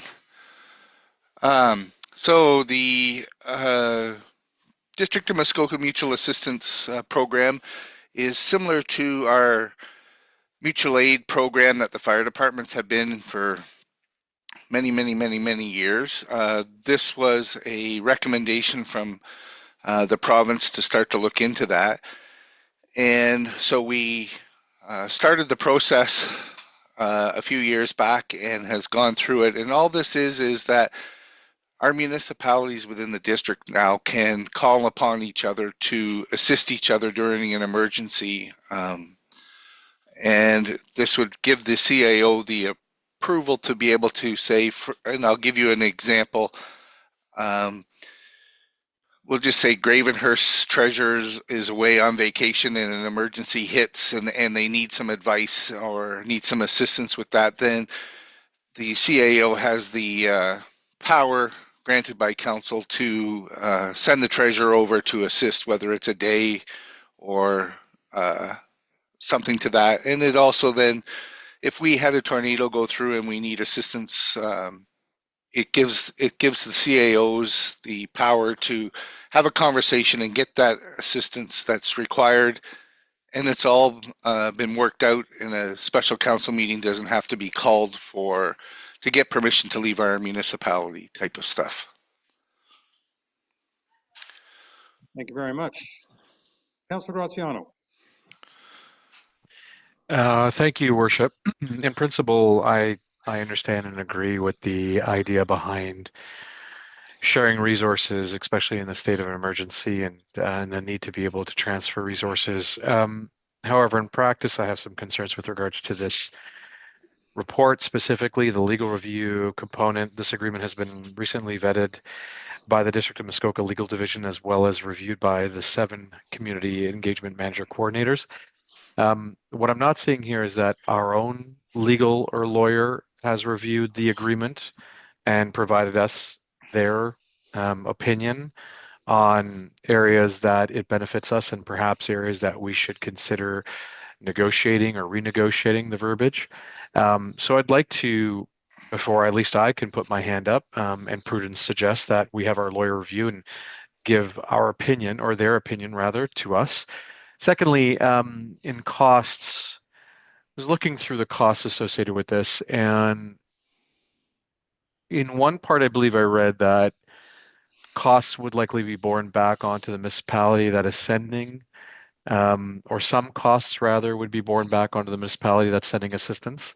In other situations, costs may be borne onto the municipality that is requesting the assistance. And so again, coming full circle back to legal review, I'd like to better understand what we're on the hook for, and how this is going to happen through a legal review. Thank you.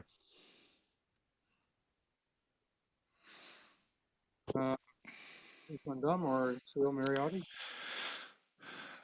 I can answer that. The cost agreements have already been agreed on. So for example, Public Works has been assisting the district within our own municipality on some of the district roads. And those costs are already agreed upon beforehand. So the costs will be, If I'm the municipality requesting the assistance, it's already agreed upon between the two CAOs what those costs are going to be. So, for example, our staff time paying our staff, that municipality would be paying for it unless they come to a different agreement based on what benefits is it for our municipality. So an example would be that district road here is washed out and they need a piece of equipment from the township for an emergency to get it fixed because they're busy elsewhere doing emergency repairs, then that would be agreed upon on their that's already spelt out in the agreement that's there. I can tell you that as for a legal review, council, obviously that's your choice to do it. It was reviewed by the District of Muskoka's lawyer, and I believe it was the town of Gravenhurst also sent it to a lawyer, and we decided at that point that we weren't going to, all the municipalities paying for a lawyer to review it. I believe it was Gravenhurst. I'd have to confirm that. But this is the exact same agreement that the county of Simcoe has with its municipalities and also has with the District of Muskoka, so that we're able to call upon resources from the district of, from the county of Simcoe. Follow-up statement, Your Worship. Okay. Thank you, Your Worship, and through you. And Mr. Van Dam, thank you very much for giving additional information. The concern that I have is if there are proceeding agreements that are in place already that have been vetted through and approved by council, this in itself is a whole new agreement. And so the question is, which agreement supersedes the other?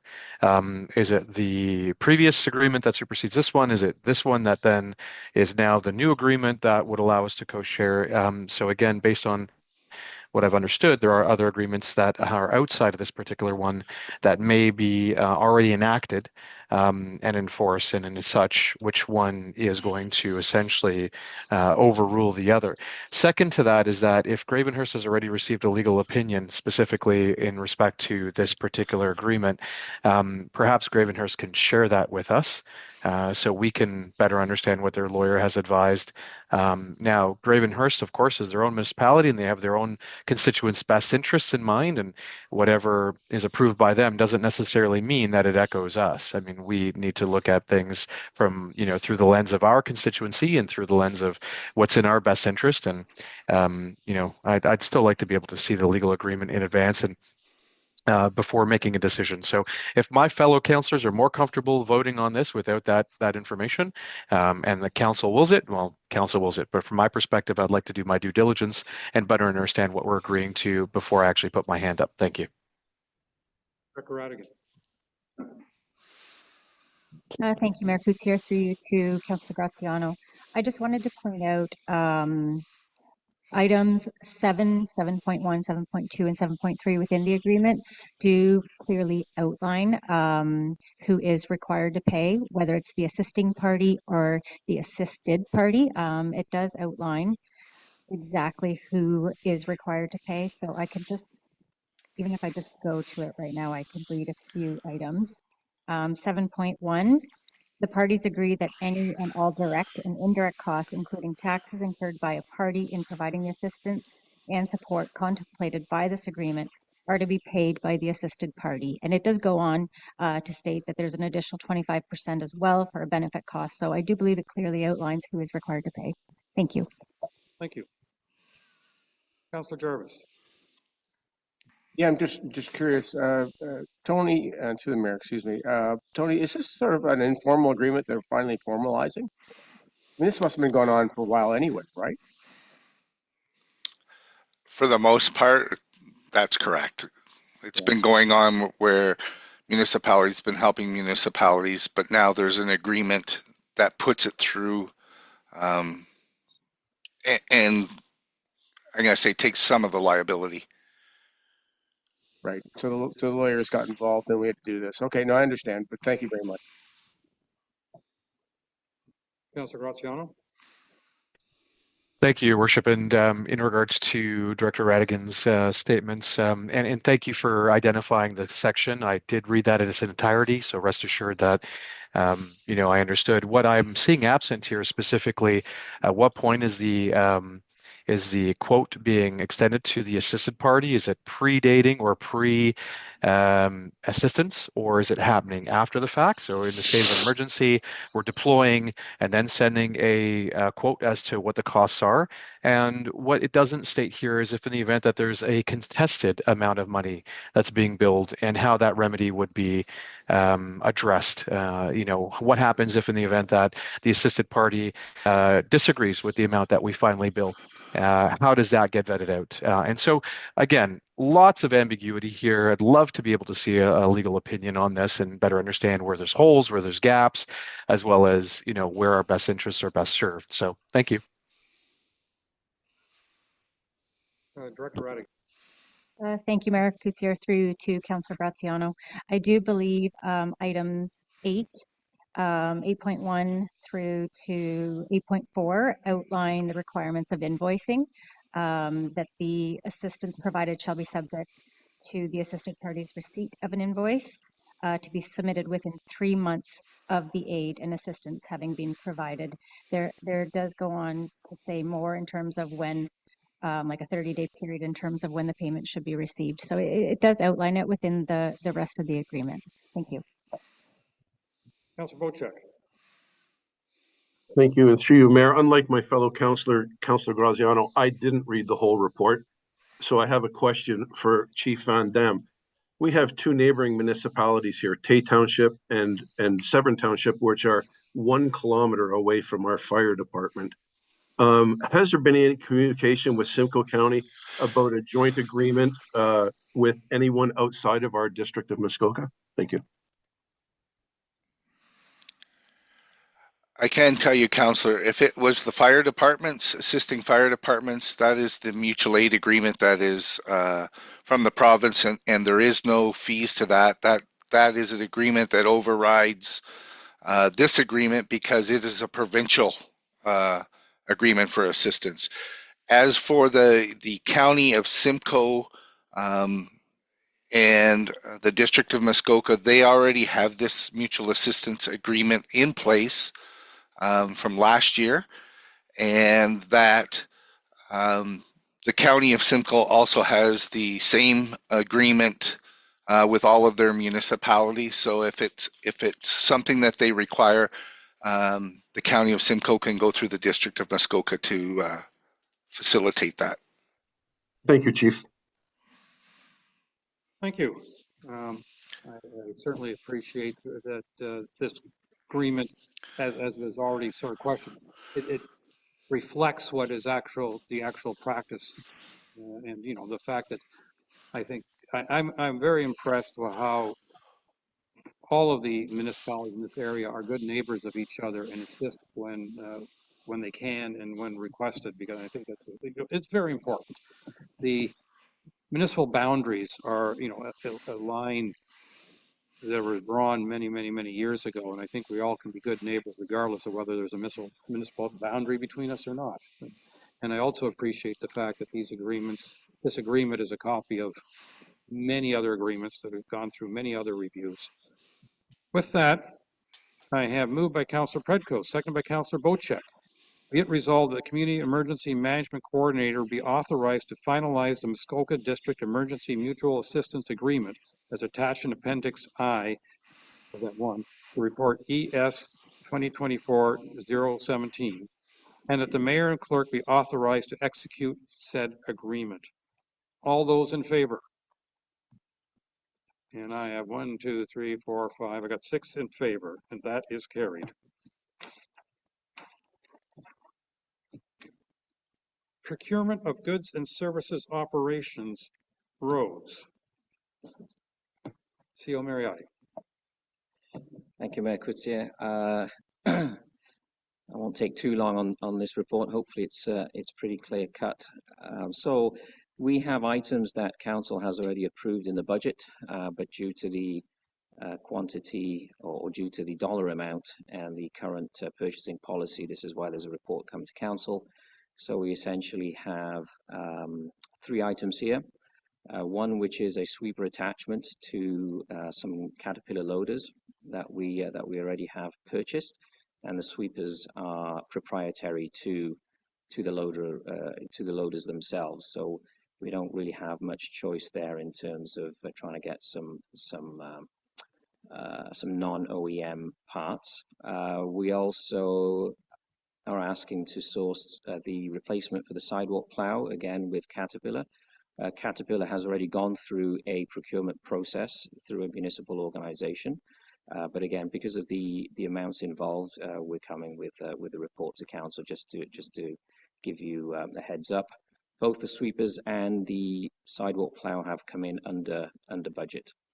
And last but not least, there is an engineering cost assessment for the Drainage Act works for Haskett's Drive, and so council set aside $25,000 for this project, if you like, for the work to go through the whole process of the Drainage Act. The consultant has given us an estimate of $80,000. So if we were not able to reach an easement agreement amongst all the homeowners, then it could reach that cost. And if it does go down that road, we will be updating council. We do have the engineering firm coming on site on Friday to meet with staff as well as the ratepayers of Haskett's Drive. So we're going to be carrying out another field assessment. Now's the best time really to look at drainage issues, and then having another meeting with the residents to try and come up with an action plan that's going to be more cost effective, because it will affect the residents as much as it affecting the township. Thank you. Councillor Graziano. Thank you, Worship. Given that there are 2 separate requests kind of tied into one report, I'm going to ask that we separate the requests by way of 2 votes, one specific to the municipal request around the loader sweeper attachments and the plow in one, and then following the Haskett's drainage issue. I don't think that they're similar in nature and so need to be separately considered. And I'm going to request that we separate them out. So thank you. All right. I have no issue with that. So I'm going to see if there's any discussions. The first motion is going to be moved by Councillor Cooper, seconded by Councillor Graziano. Be it resolved, the council endorses staff's recommendation to source sweeper equipment from the Caterpillar front end loaders and source a replacement sidewalk plow from Caterpillar. So that's the first portion. And I'm going to ask if there are any questions or discussions on that particular one. Councillor Wojcik. Thank you, and through you, Mr. Mayor, directed at our CAO. In this process, was there any consideration to subletting this work out to a contractor that already has the sweeper, already has the Caterpillar for doing the sidewalks? That would be my first question. And my second question would be, we do have equipment in stock now in our inventory that we have been using to do these jobs. Has there been a trade-in on these pieces of equipment, or will they be sold at auction? 2 separate questions there, please. Yeah, thank you. Through you, MacTier. So we're at the stage now in terms of staffing resources, and with these sweepers that we're able to do this in-house more cost effectively than outsourcing.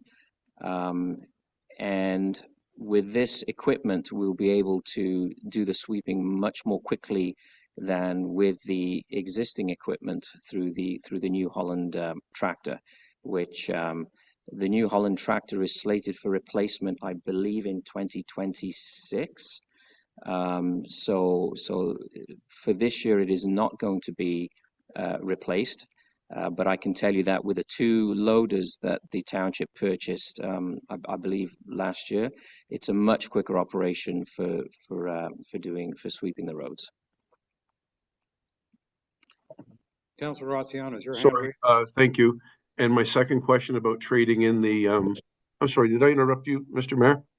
Oh, well, you should, because I didn't notice that this part of it hadn't been asked. So, CEO Mariotti. Yeah, so the sweepers, which are part of the New Holland tractor, is scheduled for replacement in 2026. Thank you. And Councillor Graziano, is your hand raised on this matter? It is, Your Worship, and I'm going to request a registered vote as there's a monetary amount attached to this, and so I do want to get a registered vote on the record. Thank you. Okay, all right. So that's, I will then, if there's no other hands, I will read the motion again, and I'll turn it over to Clerk Way. Moved by Councillor Cooper, sent by Councillor Graziano. Be it resolved that Council endorses staff's recommendation to source sweeper equipment for the Caterpillar front end loaders and source a replacement sidewalk plow from Caterpillar. At a total cost of, I'm sorry, Your Worship. No, that wasn't in the motion. Is that 163,000? The sweeper attachments that were at a cost of 115,000 and the sweep. Oh, sorry, 163 plus tax, compared with a budget of 210,000 plus tax. 163,000 plus tax. We'll just add that in.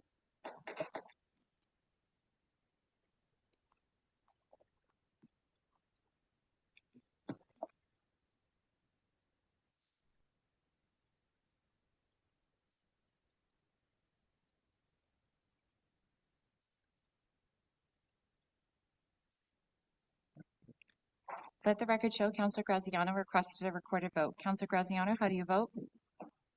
No. Councillor Hazelton, how do you vote? Yes. Councillor Jarvis, how do you vote? Yes. Councillor Pretko, how do you vote? Yes.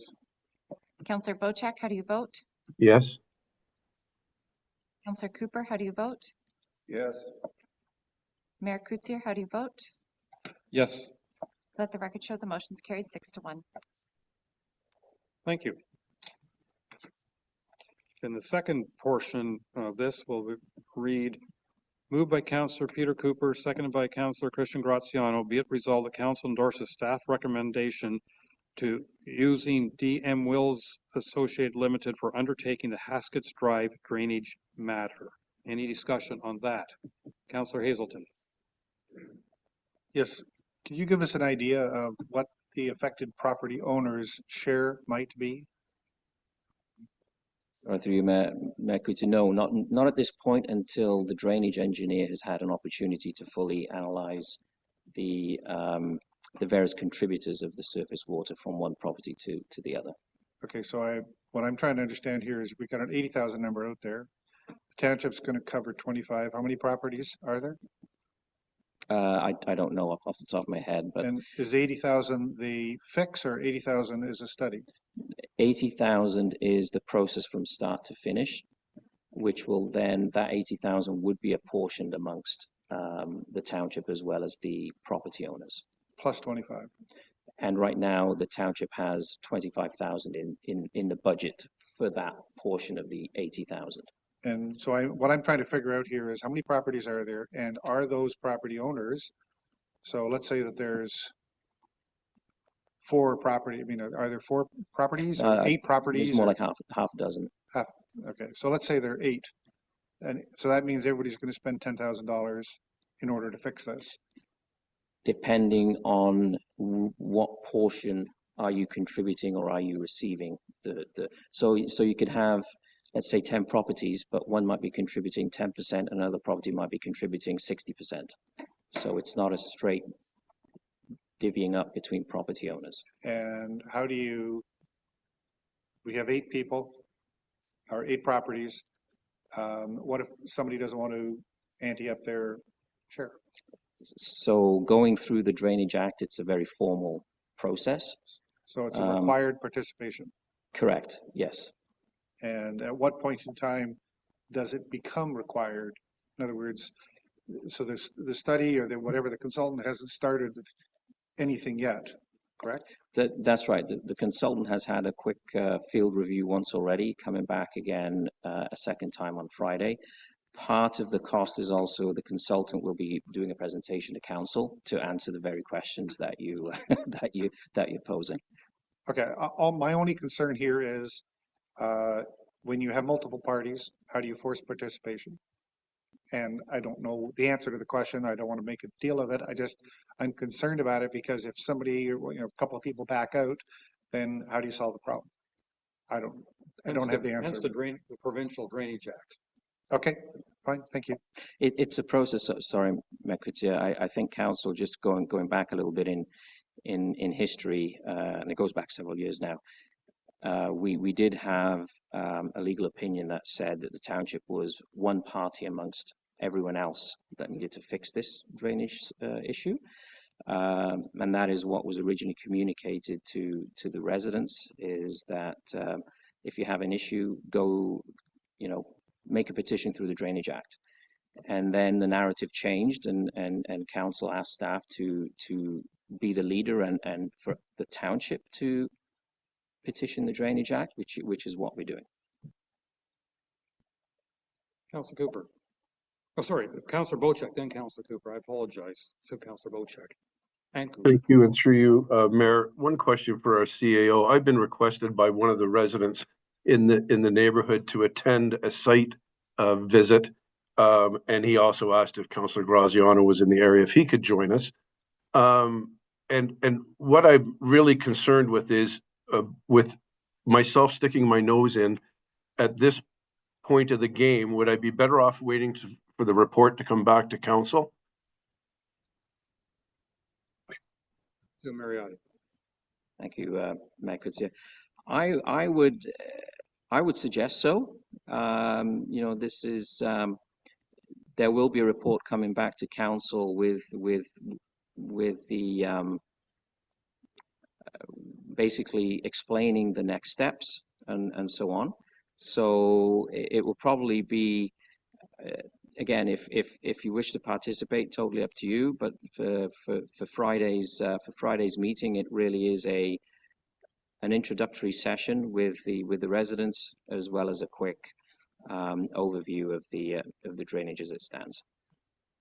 Thank you, and I'll follow up with the resident and just see what their thoughts are on this. But I agree with you. We're probably better off waiting for the report. Thank you, Greg. Thank you, Councillor Cooper. I'll be very brief, and I understand we're going to hear more about this. Fine, but just to the point about who's going to be carrying what freight, so to speak. We're one party, is the word that you used. Does that mean we are 1/7 if there are 6 other properties?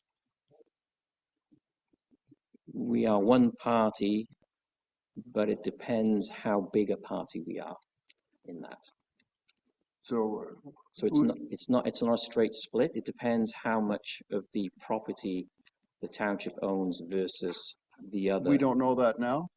We do. I can't tell you what percentage we're at, though, because it depends how the surface water drains and where it's going. And that's why the drainage engineer, as an independent third party, comes up with that ratio. But we have a budget up to is the amount, 25, I think, or whatever the number is, right? Correct, yes. So it could be up to that, but it might be 10,000. It might be less or it might be more, yeah. Hopefully If we're able to reach a mutual easement agreement amongst all the parties, it would be a lot less expensive than going through the process, going through the courts, et cetera, et cetera. And this is a township road? It is a township road, yes. Thank you. Thank you. I'm not seeing other hands, so I'll repeat the motion moved by Councillor Cooper, second by Councillor Graziano. Be it resolved, the council endorses staff's recommendation to source sweeper equipment, to using DM Wills Associate Limited for the undertaking the Haskets Drive drainage matter. All those in favor? And that is carried. Thank you.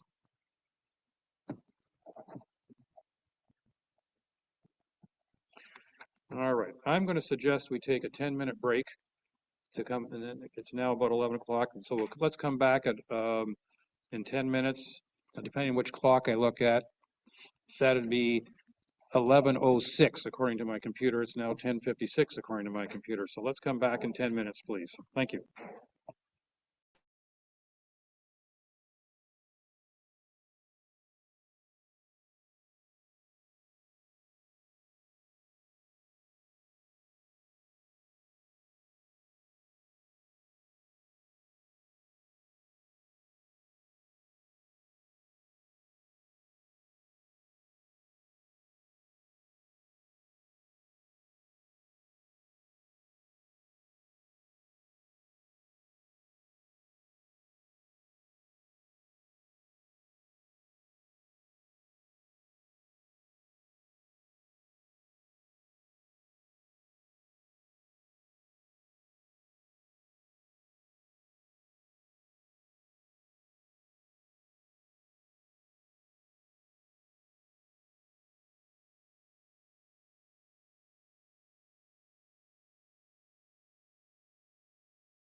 Okay,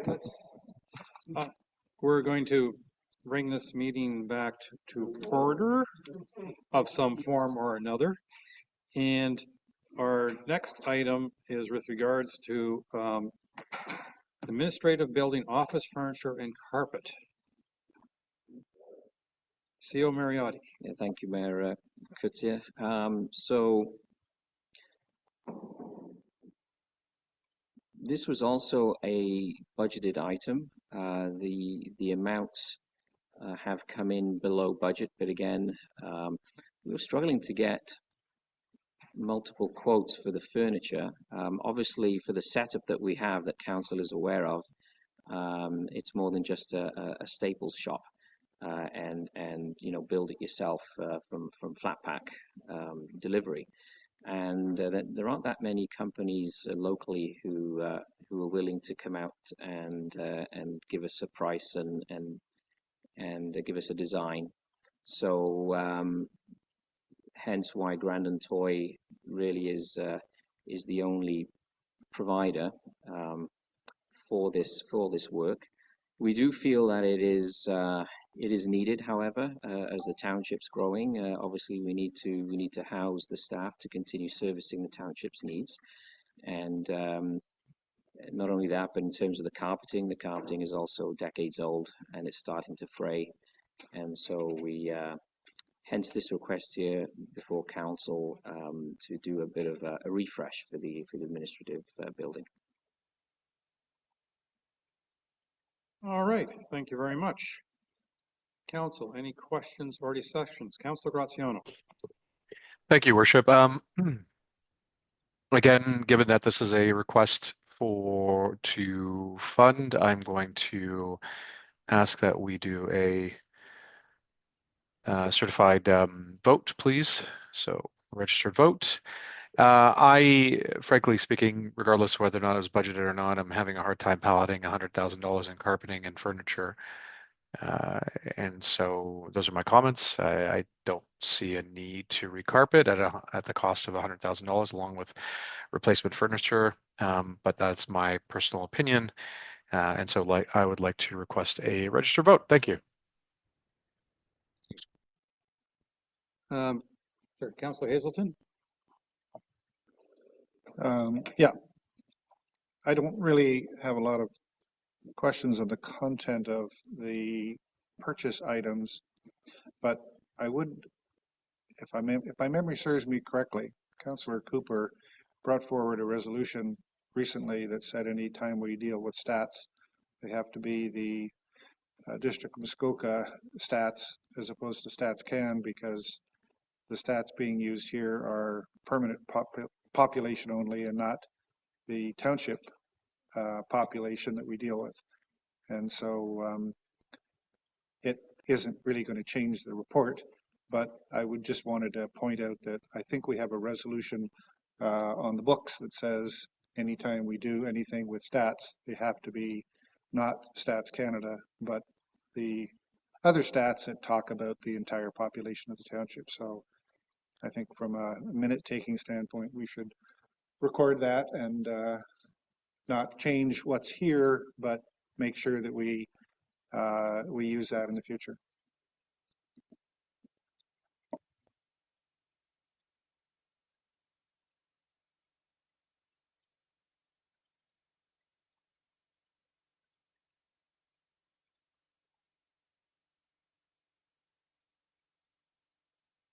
Thank you, and through you, your. I think I better finish my coffee. I'm in favor of the furniture, the carpet, as it's not the furniture. I realize we need for additional staff and housing students and making the office a functional workplace. Just a little bit more, you know, reticent about the carpet and whether that could be deferred a year to help spread these costs out. And the only other question I wanted to raise, and as a point on this, is in the financial considerations, we have the last part of the sentence, I'm sorry, is the estimated cost of the two items is listed, and then the sentence ends with most of which is recoverable. And I'm wondering if our, oh, the HST is recoverable or the costs are recoverable? I was just wanted to, all right, never mind. Thank you. So my only comment. It would be wonderful, but I was wondering where was it recoverable from? Thank you. So my only comment is about whether or not the carpet portion of the purchase could be deferred for a year. thank you. Councillor Cooper.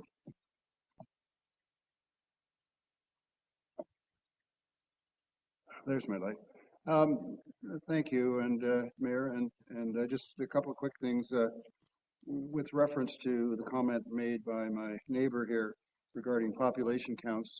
This is a question for the CAO. Is there any reason that we can't use total population versus Census Canada population? I mean, it's a fact of life. That's what we service here. Yeah, through you, MacTier. I mean, I think what's significant is the significant increase in year-round residents. Yes, we have another 18,500 seasonal residents that come and go, and more of them are actually staying for longer. So there is that impact. But what is equally significant is the significant increase in percentage of year-round ratepayers that are staying here. That's not my question, though. Basically, my question is there any reason that we can't reference both populations in our reports? No, absolutely not. Thank you. I'm hoping we can in the future. The only I will try and remember. Well, it's often I'm afraid we're seeing reports where it's not there, and I think when you think about the magnitude of 18,000, whether it's 2,500 or 3,500, 18,000 is a lot of people. And I think we need to acknowledge that. And I'll also point out, just as a funny sort of sidebar, I'm not going to mention the name of the family, but the Grand and Toy people are from, have a place here. They're seasonal, by the way. Imagine that. Thank you. Thank you. I think I'm now at Councillor Jarvis. Thank you. Councillor, okay, it'd be second round for Councillor. Oh, round advance. Okay. I'm curious that we're discussing what is being purchased here when really really what we should be discussing is the fact that they are not following the formal RFP process. The budget was already set for this already, so that's covered. That's not an issue.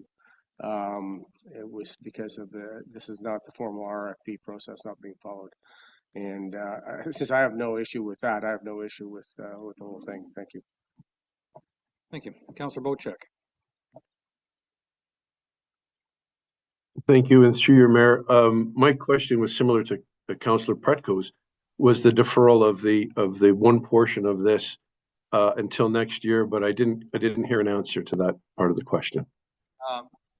Clerk Way has offered an answer. Oh, is offering an answer. Sorry. Okay.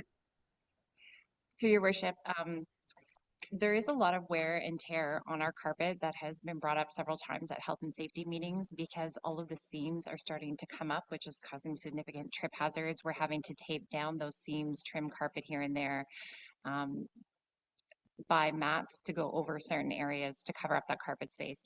So it is in a place where it does need to be repaired. But it would make sense to start from the ground up. If we're taking out all of the existing furniture to replace furniture, to wait a year to do the carpet, then we're taking all of that furniture out to put it back. That's a lot of loss of staff time during that process and disruption to the office. So it would make more sense to do the carpet and the furniture at the same time. I do have some comparisons that we were able to get online for costing, despite people not wanting to come up here to give us exact quotes. And we're looking at approximately $5,300 per workstation through other similar Canadian vendors. So the cost that we did receive from Grand and Toy is very reasonable at this point in time. Less than that. It's definitely less than that. Yeah, it's I think approximately just under 4,000 per desk, not including the 4 extra ones. So. All right, thank you. Councillor Graziano. Thank you, Your Worship. I'm just looking at the the flooring layout? And are these replacing the current existing center row that we walk through on our way to the kitchen? Is that where these are intended to go? Or alternatively, if not there, then where? Number one. And secondly, we cite the need for this as the municipality grows, and I question what our headcount growth is going to look like over the next couple of years. And in addition to that, with respect to inbound students and so on, what portion of those are going to be working remotely, and what portion of staff can work remotely in order to alleviate some of the costs borne back onto the taxpayer for these stations? So have those things been considered, and where specifically are these being proposed to go? Yeah, thank you, Mayor Coetzee. So as it's been written in the report itself, that would replace the existing furniture that is in the main foyer, where staff are working right now. And through the design, we're able to increase the number of people that foyer can accommodate. We do have a flexible working policy where staff are already working from home. However, as Councillor Cooper and Councillor Hazelton pointed out, we have a very significant seasonal population that comes in, and with that comes a significant influx of seasonal students to try and manage expectations for our ratepayers during the high season. So, up until hopefully the new furniture comes in, we've had summer students share offices with senior members of staff. So this is again an added benefit is to have a bit more of a user-friendly work area. Subsequent question, Your Worship, if I may. Thank you. CAO Mariotti, you mentioned that this will be replacing the existing within the foyer, and thank you for identifying that it's listed within the report. I'm curious to know how many increased units and or cubicles will we be realizing at a cost of over $50,000. So aside from the upgrade of them being new, how many net new cubicles are we forecasting this adventure will realize? For you, Mayor Coetzee, this will be an increase of 6 workstations. 6 workstations. Okay. Thank you. Thank you. Thank you. I think regardless of how we calculate our population, we know that not only is the permanent population going up, but our seasonal population is spending more and more time here each year. And I think that's increasing the business of the township, if I can put it that way. I also, I think what I appreciate about this proposal is we're going from 8 to 14 workstations in that open area of the office. And this is a heck of a lot cheaper than sticking another couple of rooms on the end of like expanding the building. And I think that's important to recognize, is that creating more cubicles is a heck of a lot more economical than creating more floor space, by expanding the building. So I think that this makes sense, and as has been pointed out, this amount is already in the budget, and the proposal in front of us is actually less than what we had put in the budget. My comments. So I have moved by Councillor Graziano, seconded by Councillor Bocek. Be it resolved that Council approves staff's recommendation to award replacement of the office furniture in the open space area of the building to Grandin Toy, and for carpet replacement to the lowest bidder of the 3 quotes. All those, oh, sorry, this was recorded. Thank you for the reminder. Let the record show Councillor Graziano requested a recorded vote. Councillor Graziano, how do you vote? No. Councillor Hazelton, how do you vote? Yes. Councillor Jarvis, how do you vote? Yes. Councillor Predko, how do you vote? Yes. Councillor Bocek, how do you vote? Yes. Councillor Cooper, how do you vote? Yes. Mayor Coetzee, how do you vote? Yes. Let the record show the motion's carried 6 to 1. Thank you. And next on our list is Waste Management RFP. CAO Mariotti. You got lots of reports today. Yeah, thank you, MacTier. Yes, hopefully next month there'll be someone else doing some presenting. Yeah, so just to recap, Council approved in the budget to have a consulting firm carry out a waste management RFP. The scope of work in the RFP was circulated to Council. Some members of Council provided input on the scope of work, which was translated into the final RFP that was issued to I think 8 companies. A couple of companies bid on the work, and staff scored the 2 companies, and the one with the lower cost, which is KPMG, has been notified that they have won the RFP process. The cost is a little bit above budget, and so yeah, just letting Council know that we have someone that is ready to progress with the work. That's it. Thank you very much.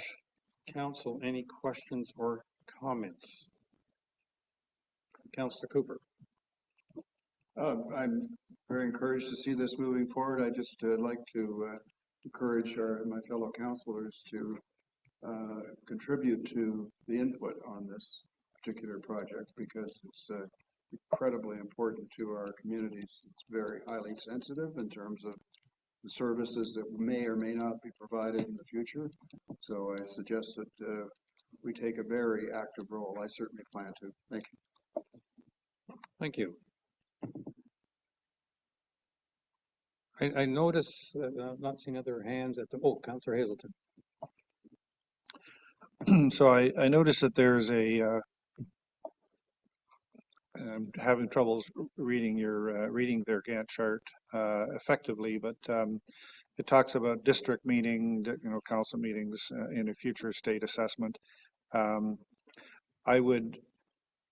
have concluded that one of the biggest challenges we are going to have is getting district on side to reflect and make changes according to what our township recommends through the consultant.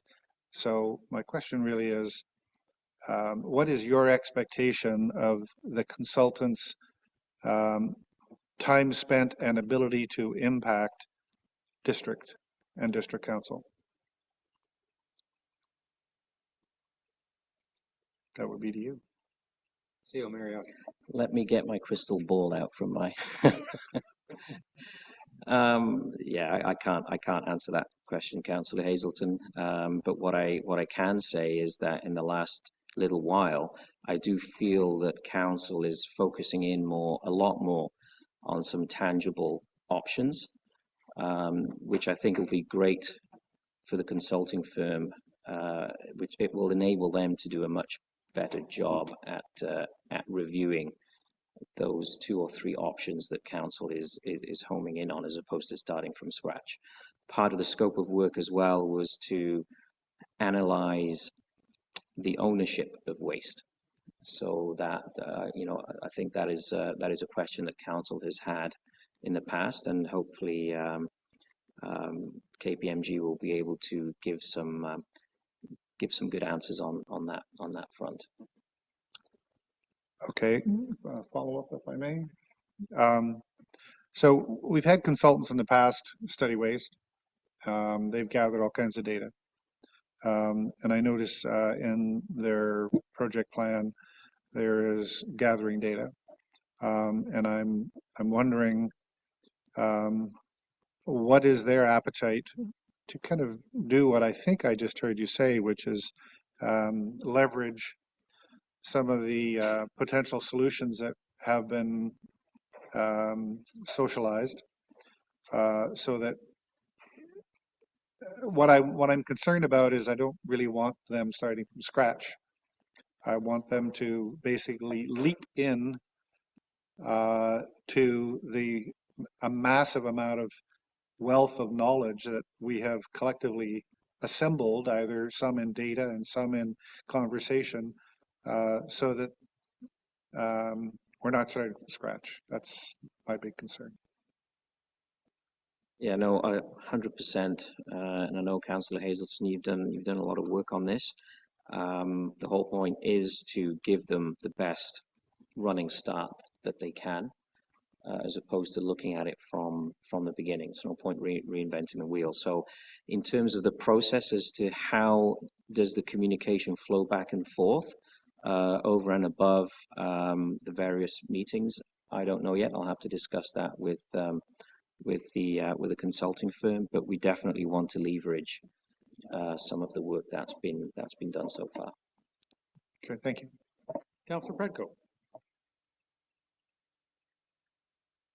Thank you, and through you, Your Worship, question for the CAO, and that's with regards to the project plan timelines and whether or not you've had an opportunity to discuss with them the feasibility and realistic deadlines that they have put on this in terms of being able to work on that schedule. I know we're already at least a month behind what they had put on that. My only concern is that we get a recommendation and a report from them in time for planning in 2026 from a budget perspective and for engaging with the district on what they may be planning on our behalf and how that might be impacted by decisions that we're considering. So have you had conversations with regards to timelines? Yeah, through you, Mayor Coetzee. So part of the RFP scope of work was to have a finished product available this summer, which is why they have worked in their proposal to provide a final report in July. Yes, things have kind of dragged a little bit because obviously, this report has had to come to council because we are over budget in this instance. So we're going to have to draw $30,000+ from reserves. But for me, I believe we're probably three weeks behind. I'd rather us be 2 or 3 weeks behind and get a good solid report than rushing it. But I think again, end of July, sometime in August, we should have a good final report. Okay, thank you. When I looked at the Gantt diagram, I was a little bit surprised about the amount of time and effort being put into a public survey, because we've effectively surveyed the public, as have district, numerous times over the last half dozen years. And I'm wondering if it would not make more sense for them to basically review the results of these various public surveys in the past versus, I don't know what the intention is. Are we going to go out and through social media and all that say to people, please tell us what you think? I'm going to guess that many of our residents say, we've already told you more than once. Can you explain why we have a public survey component? I think you make a very valid point, Mayor Coetzee. Obviously, stakeholder engagement, community engagement is always key in these projects. I forget exactly what was in the scope of work if that was a specific requirement. But you're right. The district has done a lot of surveys. We've done surveys even through the Hutchinson report a couple of years ago. There were surveys. So I can go back and talk to KPMG and make sure that they use that data first and then assess whether there is a need for a further community survey or not. Yeah, because I don't want to be simplistic or unfair to any of our residents, but roughly half our residents use marinas. And roughly 95% of them who have spoken have said they'd rather leave their garbage at the marina than anywhere else. Half the survey's done. And again, I'm not being entirely fair when I make these smart butt remarks, but we already know that. We already know that many people who've been enjoying waste depots or transfer station, waste depots or bin sites, they want 24-hour-a-day access to their bin sites. We already know that. So we're talking about not reinventing the wheel. I'm a little concerned that the survey will be reinventing the wheel. Councillor Cooper. I think these are all very good points. I'd just like to point out that we do have surveys. I'm not convinced that the surveys asked exactly the right question, including what you're just referencing, which is, would you be willing to, for example, go down to your marina on Sunday night at 5 o'clock because that's the only time we have a truck there? I think we're going to hear thumbs down. And I don't think we've asked that question in the waterfront world. And not that I saw, maybe I'm missing something here, but I don't really think that the questions were all there. So there may be some things that we could do with a relatively simple survey, like I don't know, a doodle survey or, you know, a electronic simple survey to address some of the very specific needs and wants. And that's a waterfront question, but there may be some others that we miss or were missed by the district with respect to the inland lake areas or the road access community. So. And the township did do a needs and wants study a few years ago, and that we had public meetings and gathered a lot of input, which I found very helpful, but I don't think that needs to be repeated. And I'm just hoping it. But the other thing I want to mention, and following up on the remark of Councillor Predko, in my conversations with a number of marinas in the area, they want to know as soon as possible. Because if they are going to be involved with waste collection, one form or another in 2026, they want to start planning for it now. If that means building fences, they don't want to build that fence they don't want to be told next March, well, you better have the fence up by next April. And so to me, the sooner we can get this done, the sooner we can get our, not only our residents, but also I'll call it the waste collection sites determined, however that's going to be structured, the better for all because it's just not it's not a simple case of removing the district bins in December and replacing them with nothing or private bins or X or Y January 1st. No, some of this will take some planning and control. So that's my concern. In other words, another way of putting it, I don't want these folks wasting our money on learning things that we can tell them fairly readily. So that's going to be partly, if this gets approved by council, and I'm going to call the vote relatively soon, if this gets approved by council, I think the better we can manage them to give us new information and new ideas, the better, and maybe even save us some money. Who knows? All right. Any other comments or questions? While you're thinking about it, I'm going to read the motion, and that is moved by Councillor Cooper, seconded by Councillor Hazelton. Be it resolved the council approve the award of the invitational waste management RFP to KPMG in the amount of up to $81,000, and that the additional $31,000 required fund the project, excuse me, be drawn from the working fund. Any final questions? All those in favor? 1, 2, 3, 4, 5. I got at least 5 there. Me makes 6. Let's do it. Okay, and that ends the staff report section. And now, Councillor Predko, you have a new business item. Do you want me to just read the motion to introduce it and then let you follow up with any comment? Okay. I moved by Councillor Predko, seconded by Councillor Jarvis. Whereas the Premier of Ontario has encouraged municipalities to limit US-based businesses from participating in municipal procurement. And whereas the Township of Georgian Bay remains committed to fostering a strong local economy and advocating for Canadian businesses.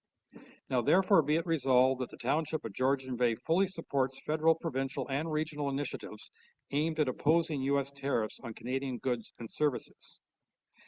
and that the Township of Georgian Bay endorses and supports the District of Muskoka's initiatives in response to tariffs, and that any municipal travel to the U.S. for advocacy purposes shall require council approval delegated to the CAO, and that staff shall prepare an updated procurement policy that incorporates additional scoring criteria in the bidding evaluation process, prioritizing local and Canadian businesses. Councillor Predko.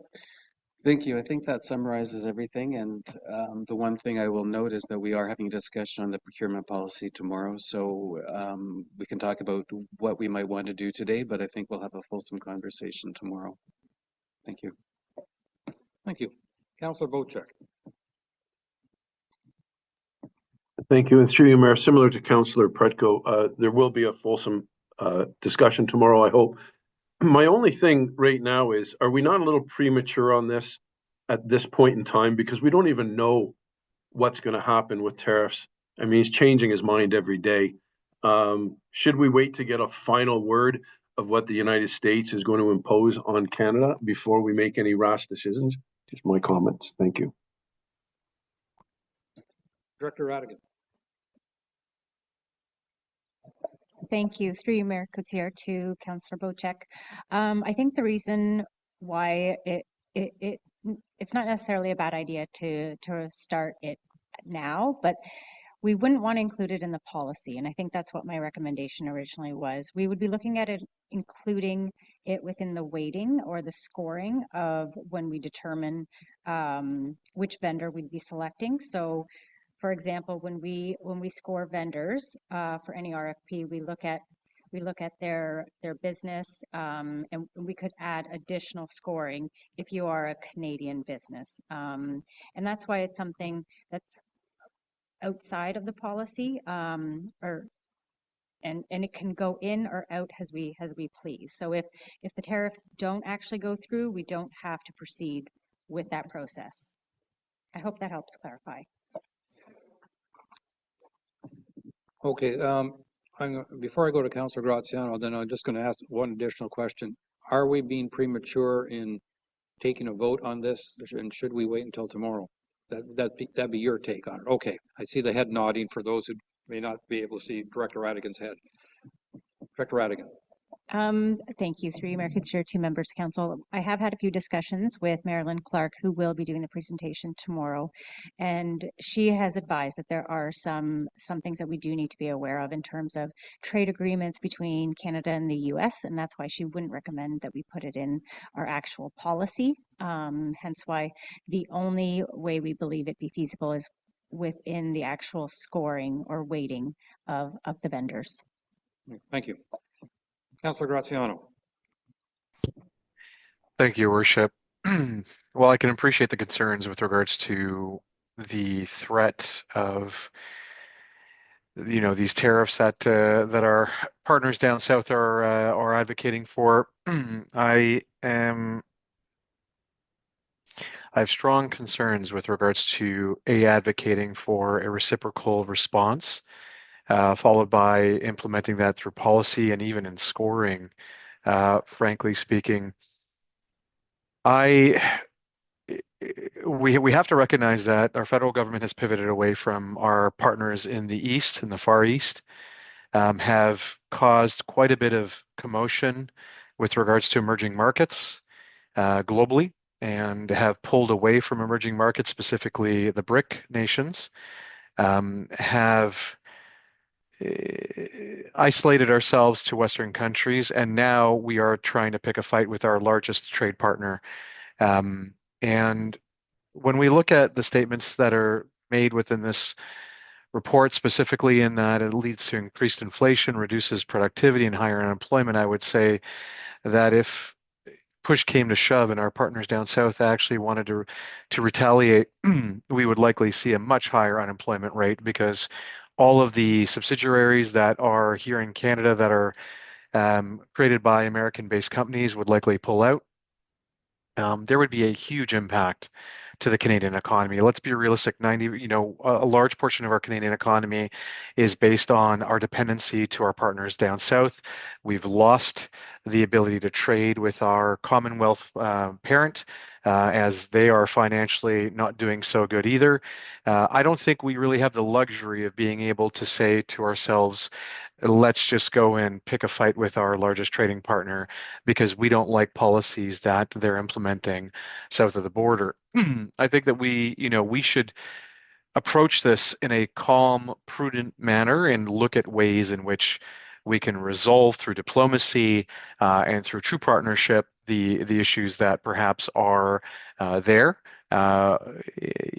Approaching diplomatic relations in a way that's fair to both parties, to both countries, rather than seeking reciprocal actions and codifying them through resolutions and policy. So my recommendation is similar to that of Councillor Bocek's. Let's take a wait and see approach.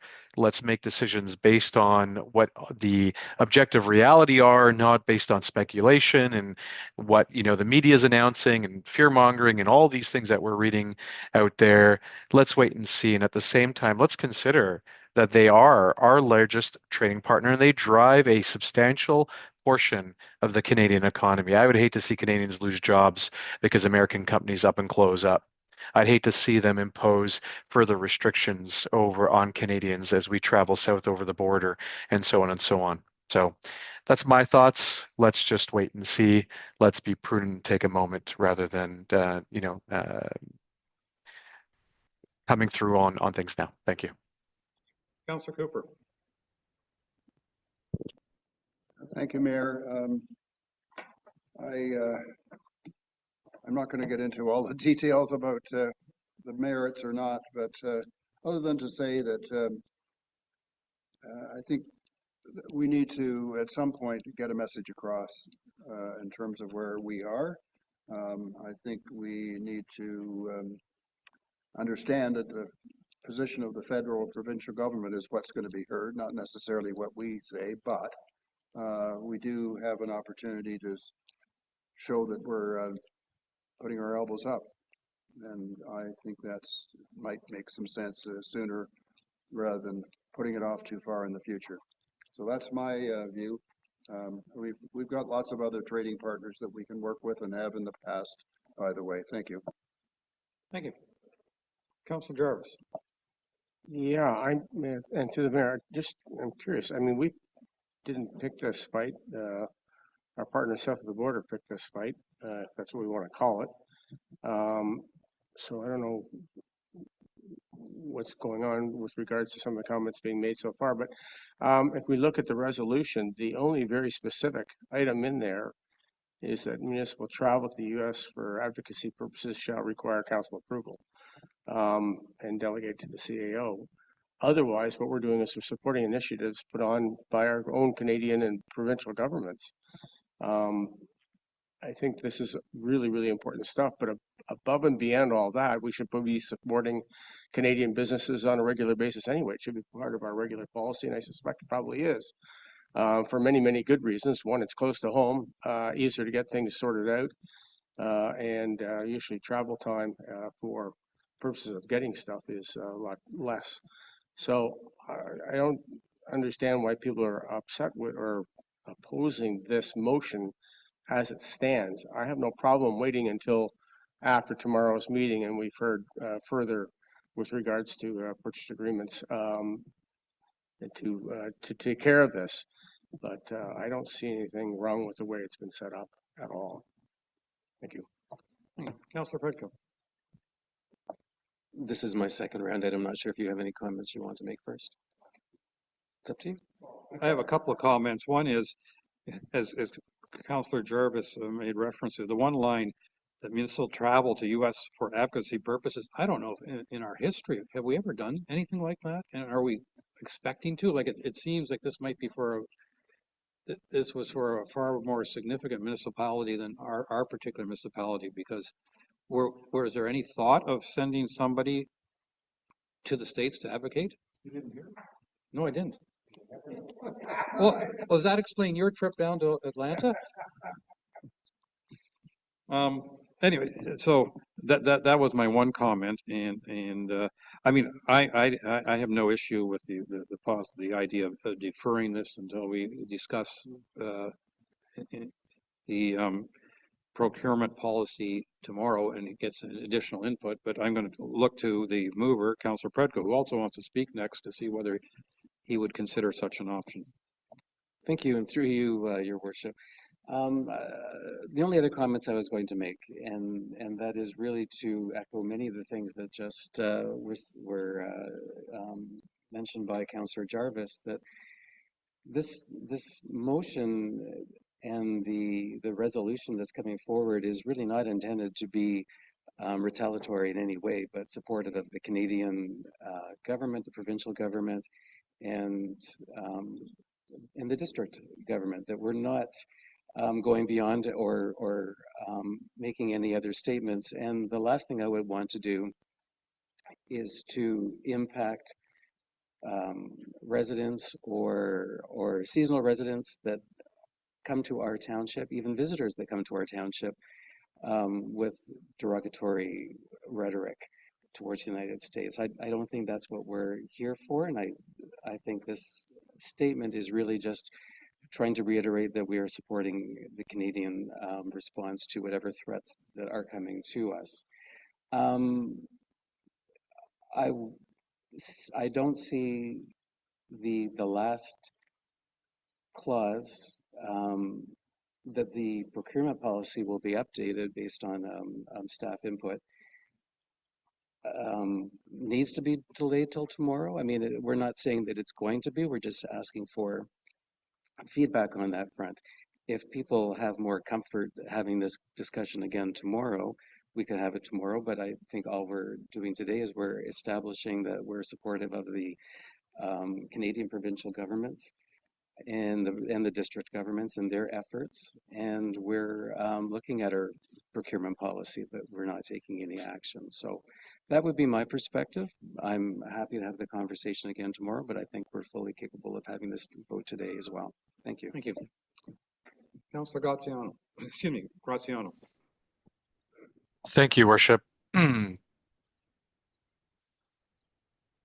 wonder whether or not whether the drafter of the motion and the seconder of the motion would consider an amendment with respect to diplomacy as well. I understand that the argument is that we'll support the federal government and the provincial government in the approach that they're taking. However, I fear that, excuse me, there is some level of politics involved here with regards to grandstanding and or brinkmanship.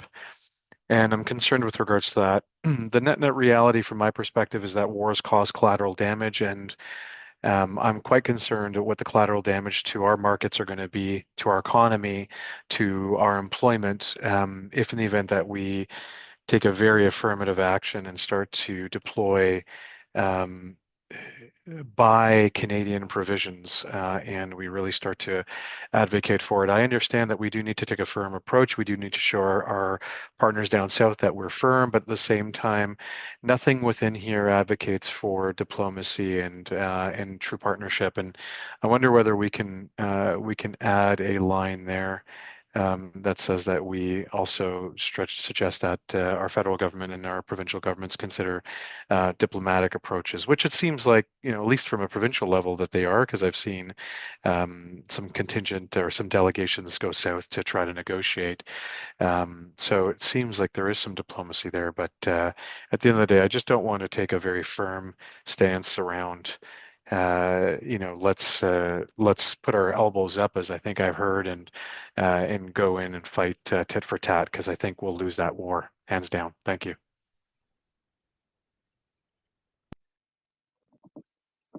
Councillor Jarvis, sorry. Yes. In response, I think it'd be rather comical to think that this township is taking on the United States of America. And I don't think that's the approach that's being proposed here at all.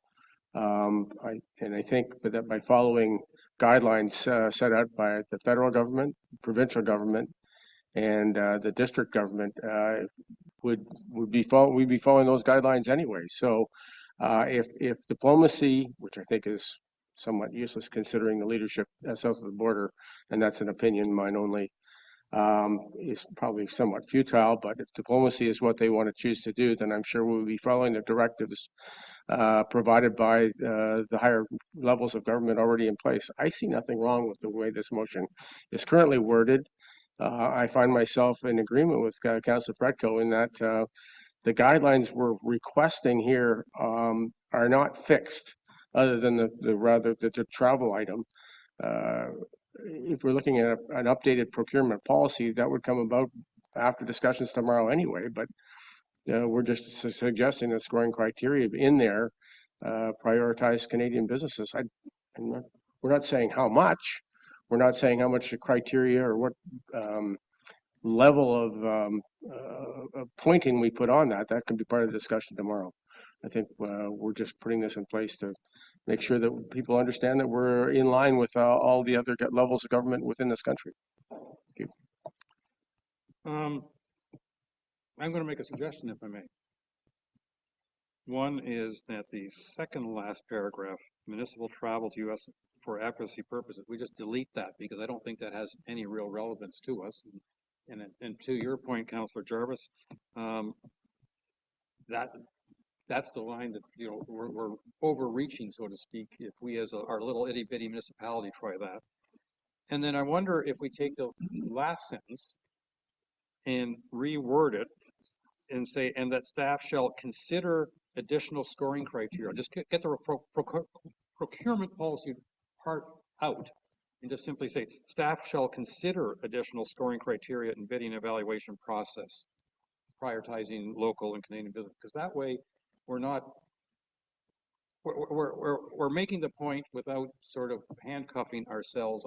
That's my suggestion. So I'm going to the mover and the seconder, if you would consider a friendly amendment, so to speak. I don't have any difficulty with that.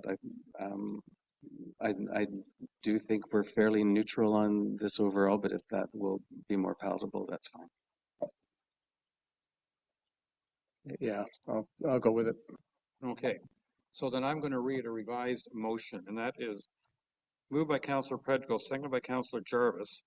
Whereas the Premier of Ontario has encouraged municipalities to limit U.S.-based businesses from participating in municipal government procurement, and whereas the Township of Georgian Bay remains committed to fostering a strong local economy and advocating for Canadian businesses, now therefore be it resolved that the Township of Georgian Bay fully supports federal, provincial, and regional initiatives aimed at opposing U.S. tariffs on Canadian goods and services, and that the Township of Georgian Bay endorses and supports the District of Muskoka's initiatives in response to tariffs, and that staff shall consider additional scoring criteria in the bidding evaluation process, prioritizing local and Canadian businesses. Any final discussion? Councillor Hazelton. So my question is, we have a bidding evaluation process. Is that part of a procurement policy, or how does it live in a way that it is acted on? Director Radigan. Thank you. Through you, Mayor Coutier, to Councillor Hazelton. The scoring and the weighting criteria is part of our internal procedures process. So that is something that we base the criteria on what we're actually procuring. So it may change based on that. We may make it more detailed, or we may make it a little bit more higher level. The intention of this resolution would allow us to incorporate an additional criteria that suggests, are they Canadian or not?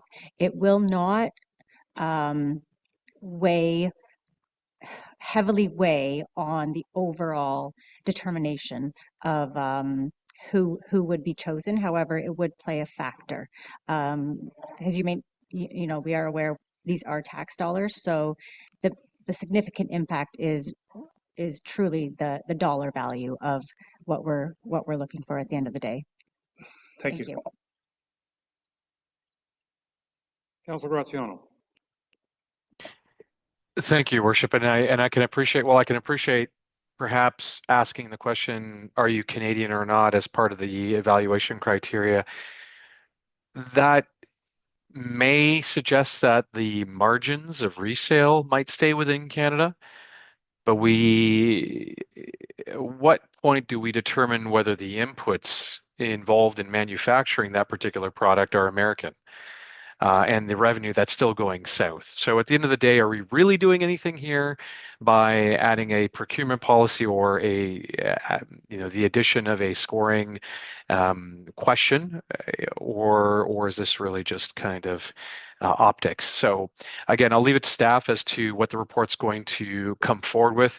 But if we really want to make an impact, then we might want to consider the inputs as well to determine what percentage of inputs are actually developed and manufactured in Canada, rather than are you just a reseller that is located in Canada? Thank you. Councillor Precco, request for a recorded vote. Okay. Do I need to read the motion again? Well, then I'm going to hand it over to Clerk Way. Okay. Let the record show Councillor Precco requested a recorded vote. Councillor Precco, how do you vote? Yes. Councillor Bochek, how do you vote? No. Councillor Cooper, how do you vote? Yes.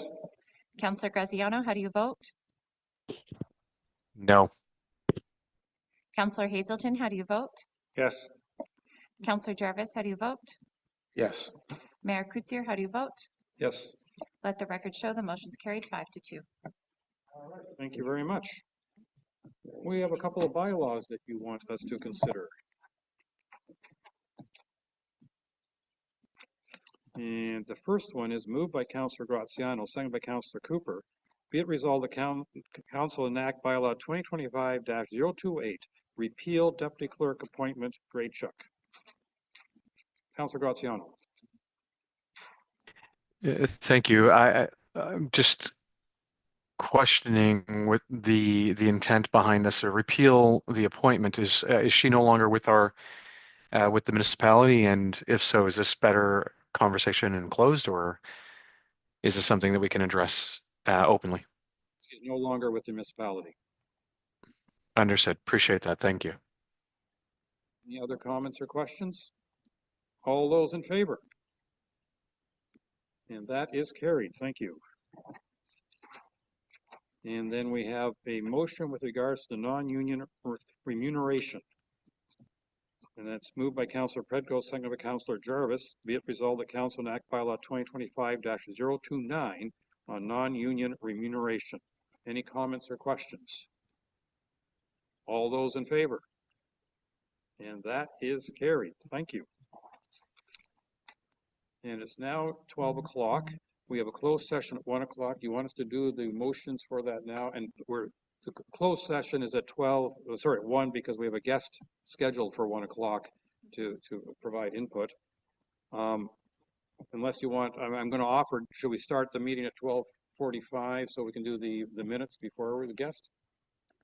Okay, so I'm going to read a motion, and I'm going to suggest once that motion's done that we're headed towards having a lunch break and initiating our closed session at 12:45. So I moved by Councillor Cooper, seconded by Councillor Predko, where Section 239(2) of the Municipal Act 2001, as amended, provides authority for councils of municipalities to close a meeting or parts of a meeting to the public if the subject matter pertains to a matter identified in Section 239(2). And whereas the Council of the Township of Georgian Bay deems it necessary to close this portion of the meeting in order to address matters under the following sections of 239(2). Port Severn Estates subdivision, Council closed minutes of March 3rd, Council closed minutes of March 12th, Council closed minutes of March 28th, and the legal files listing. Now, be it resolved that the Township of Georgian Bay moves into closed session of Council at 12:01. Okay, at 12:45. All right. I like to do it the way the clerk requests. It's much easier. All those in favor of going to the close at 12:45? And that is carried. Thank you very much. And then I'm going to call a lunch break, and we'll see you all by 12:45 in closed. Thank you.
supposed to be back 10 minutes ago. Well, we're going ahead without him. All right, we're back and open. And there's 5 councillors here, whether you see their faces or not. And so I have moved by Councillor Cooper, seconded by Councillor Hazelton, be it resolved that Council, the Township of Georgian Bay, rise from closed session at 1:54 p.m. All those in favor? And I got 5 out of 5. That is carried. And I'm going to go moved by Councillor Predko, seconded by Councillor Jarvis. Be it resolved, the council adopts the March 3rd, 2025 council closed minutes as circulated. All those in favor? And that is carried. Moved by Councillor Jarvis, seconded by Councillor Cooper. Be it resolved, the council adopts the March 12th, 2025 special council closed training minutes as circulated. All those in favor? And that is carried. Moved by Councillor Hazelton, seconded by Councillor Jarvis.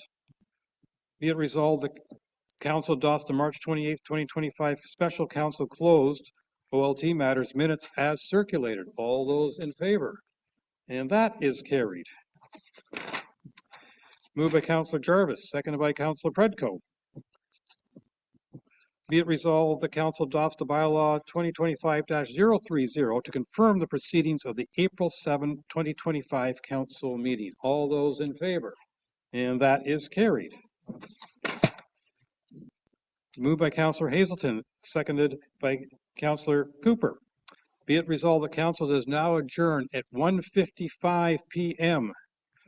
until May 5, 2025 at 9 a.m. or at the call of the chair. All those in favor?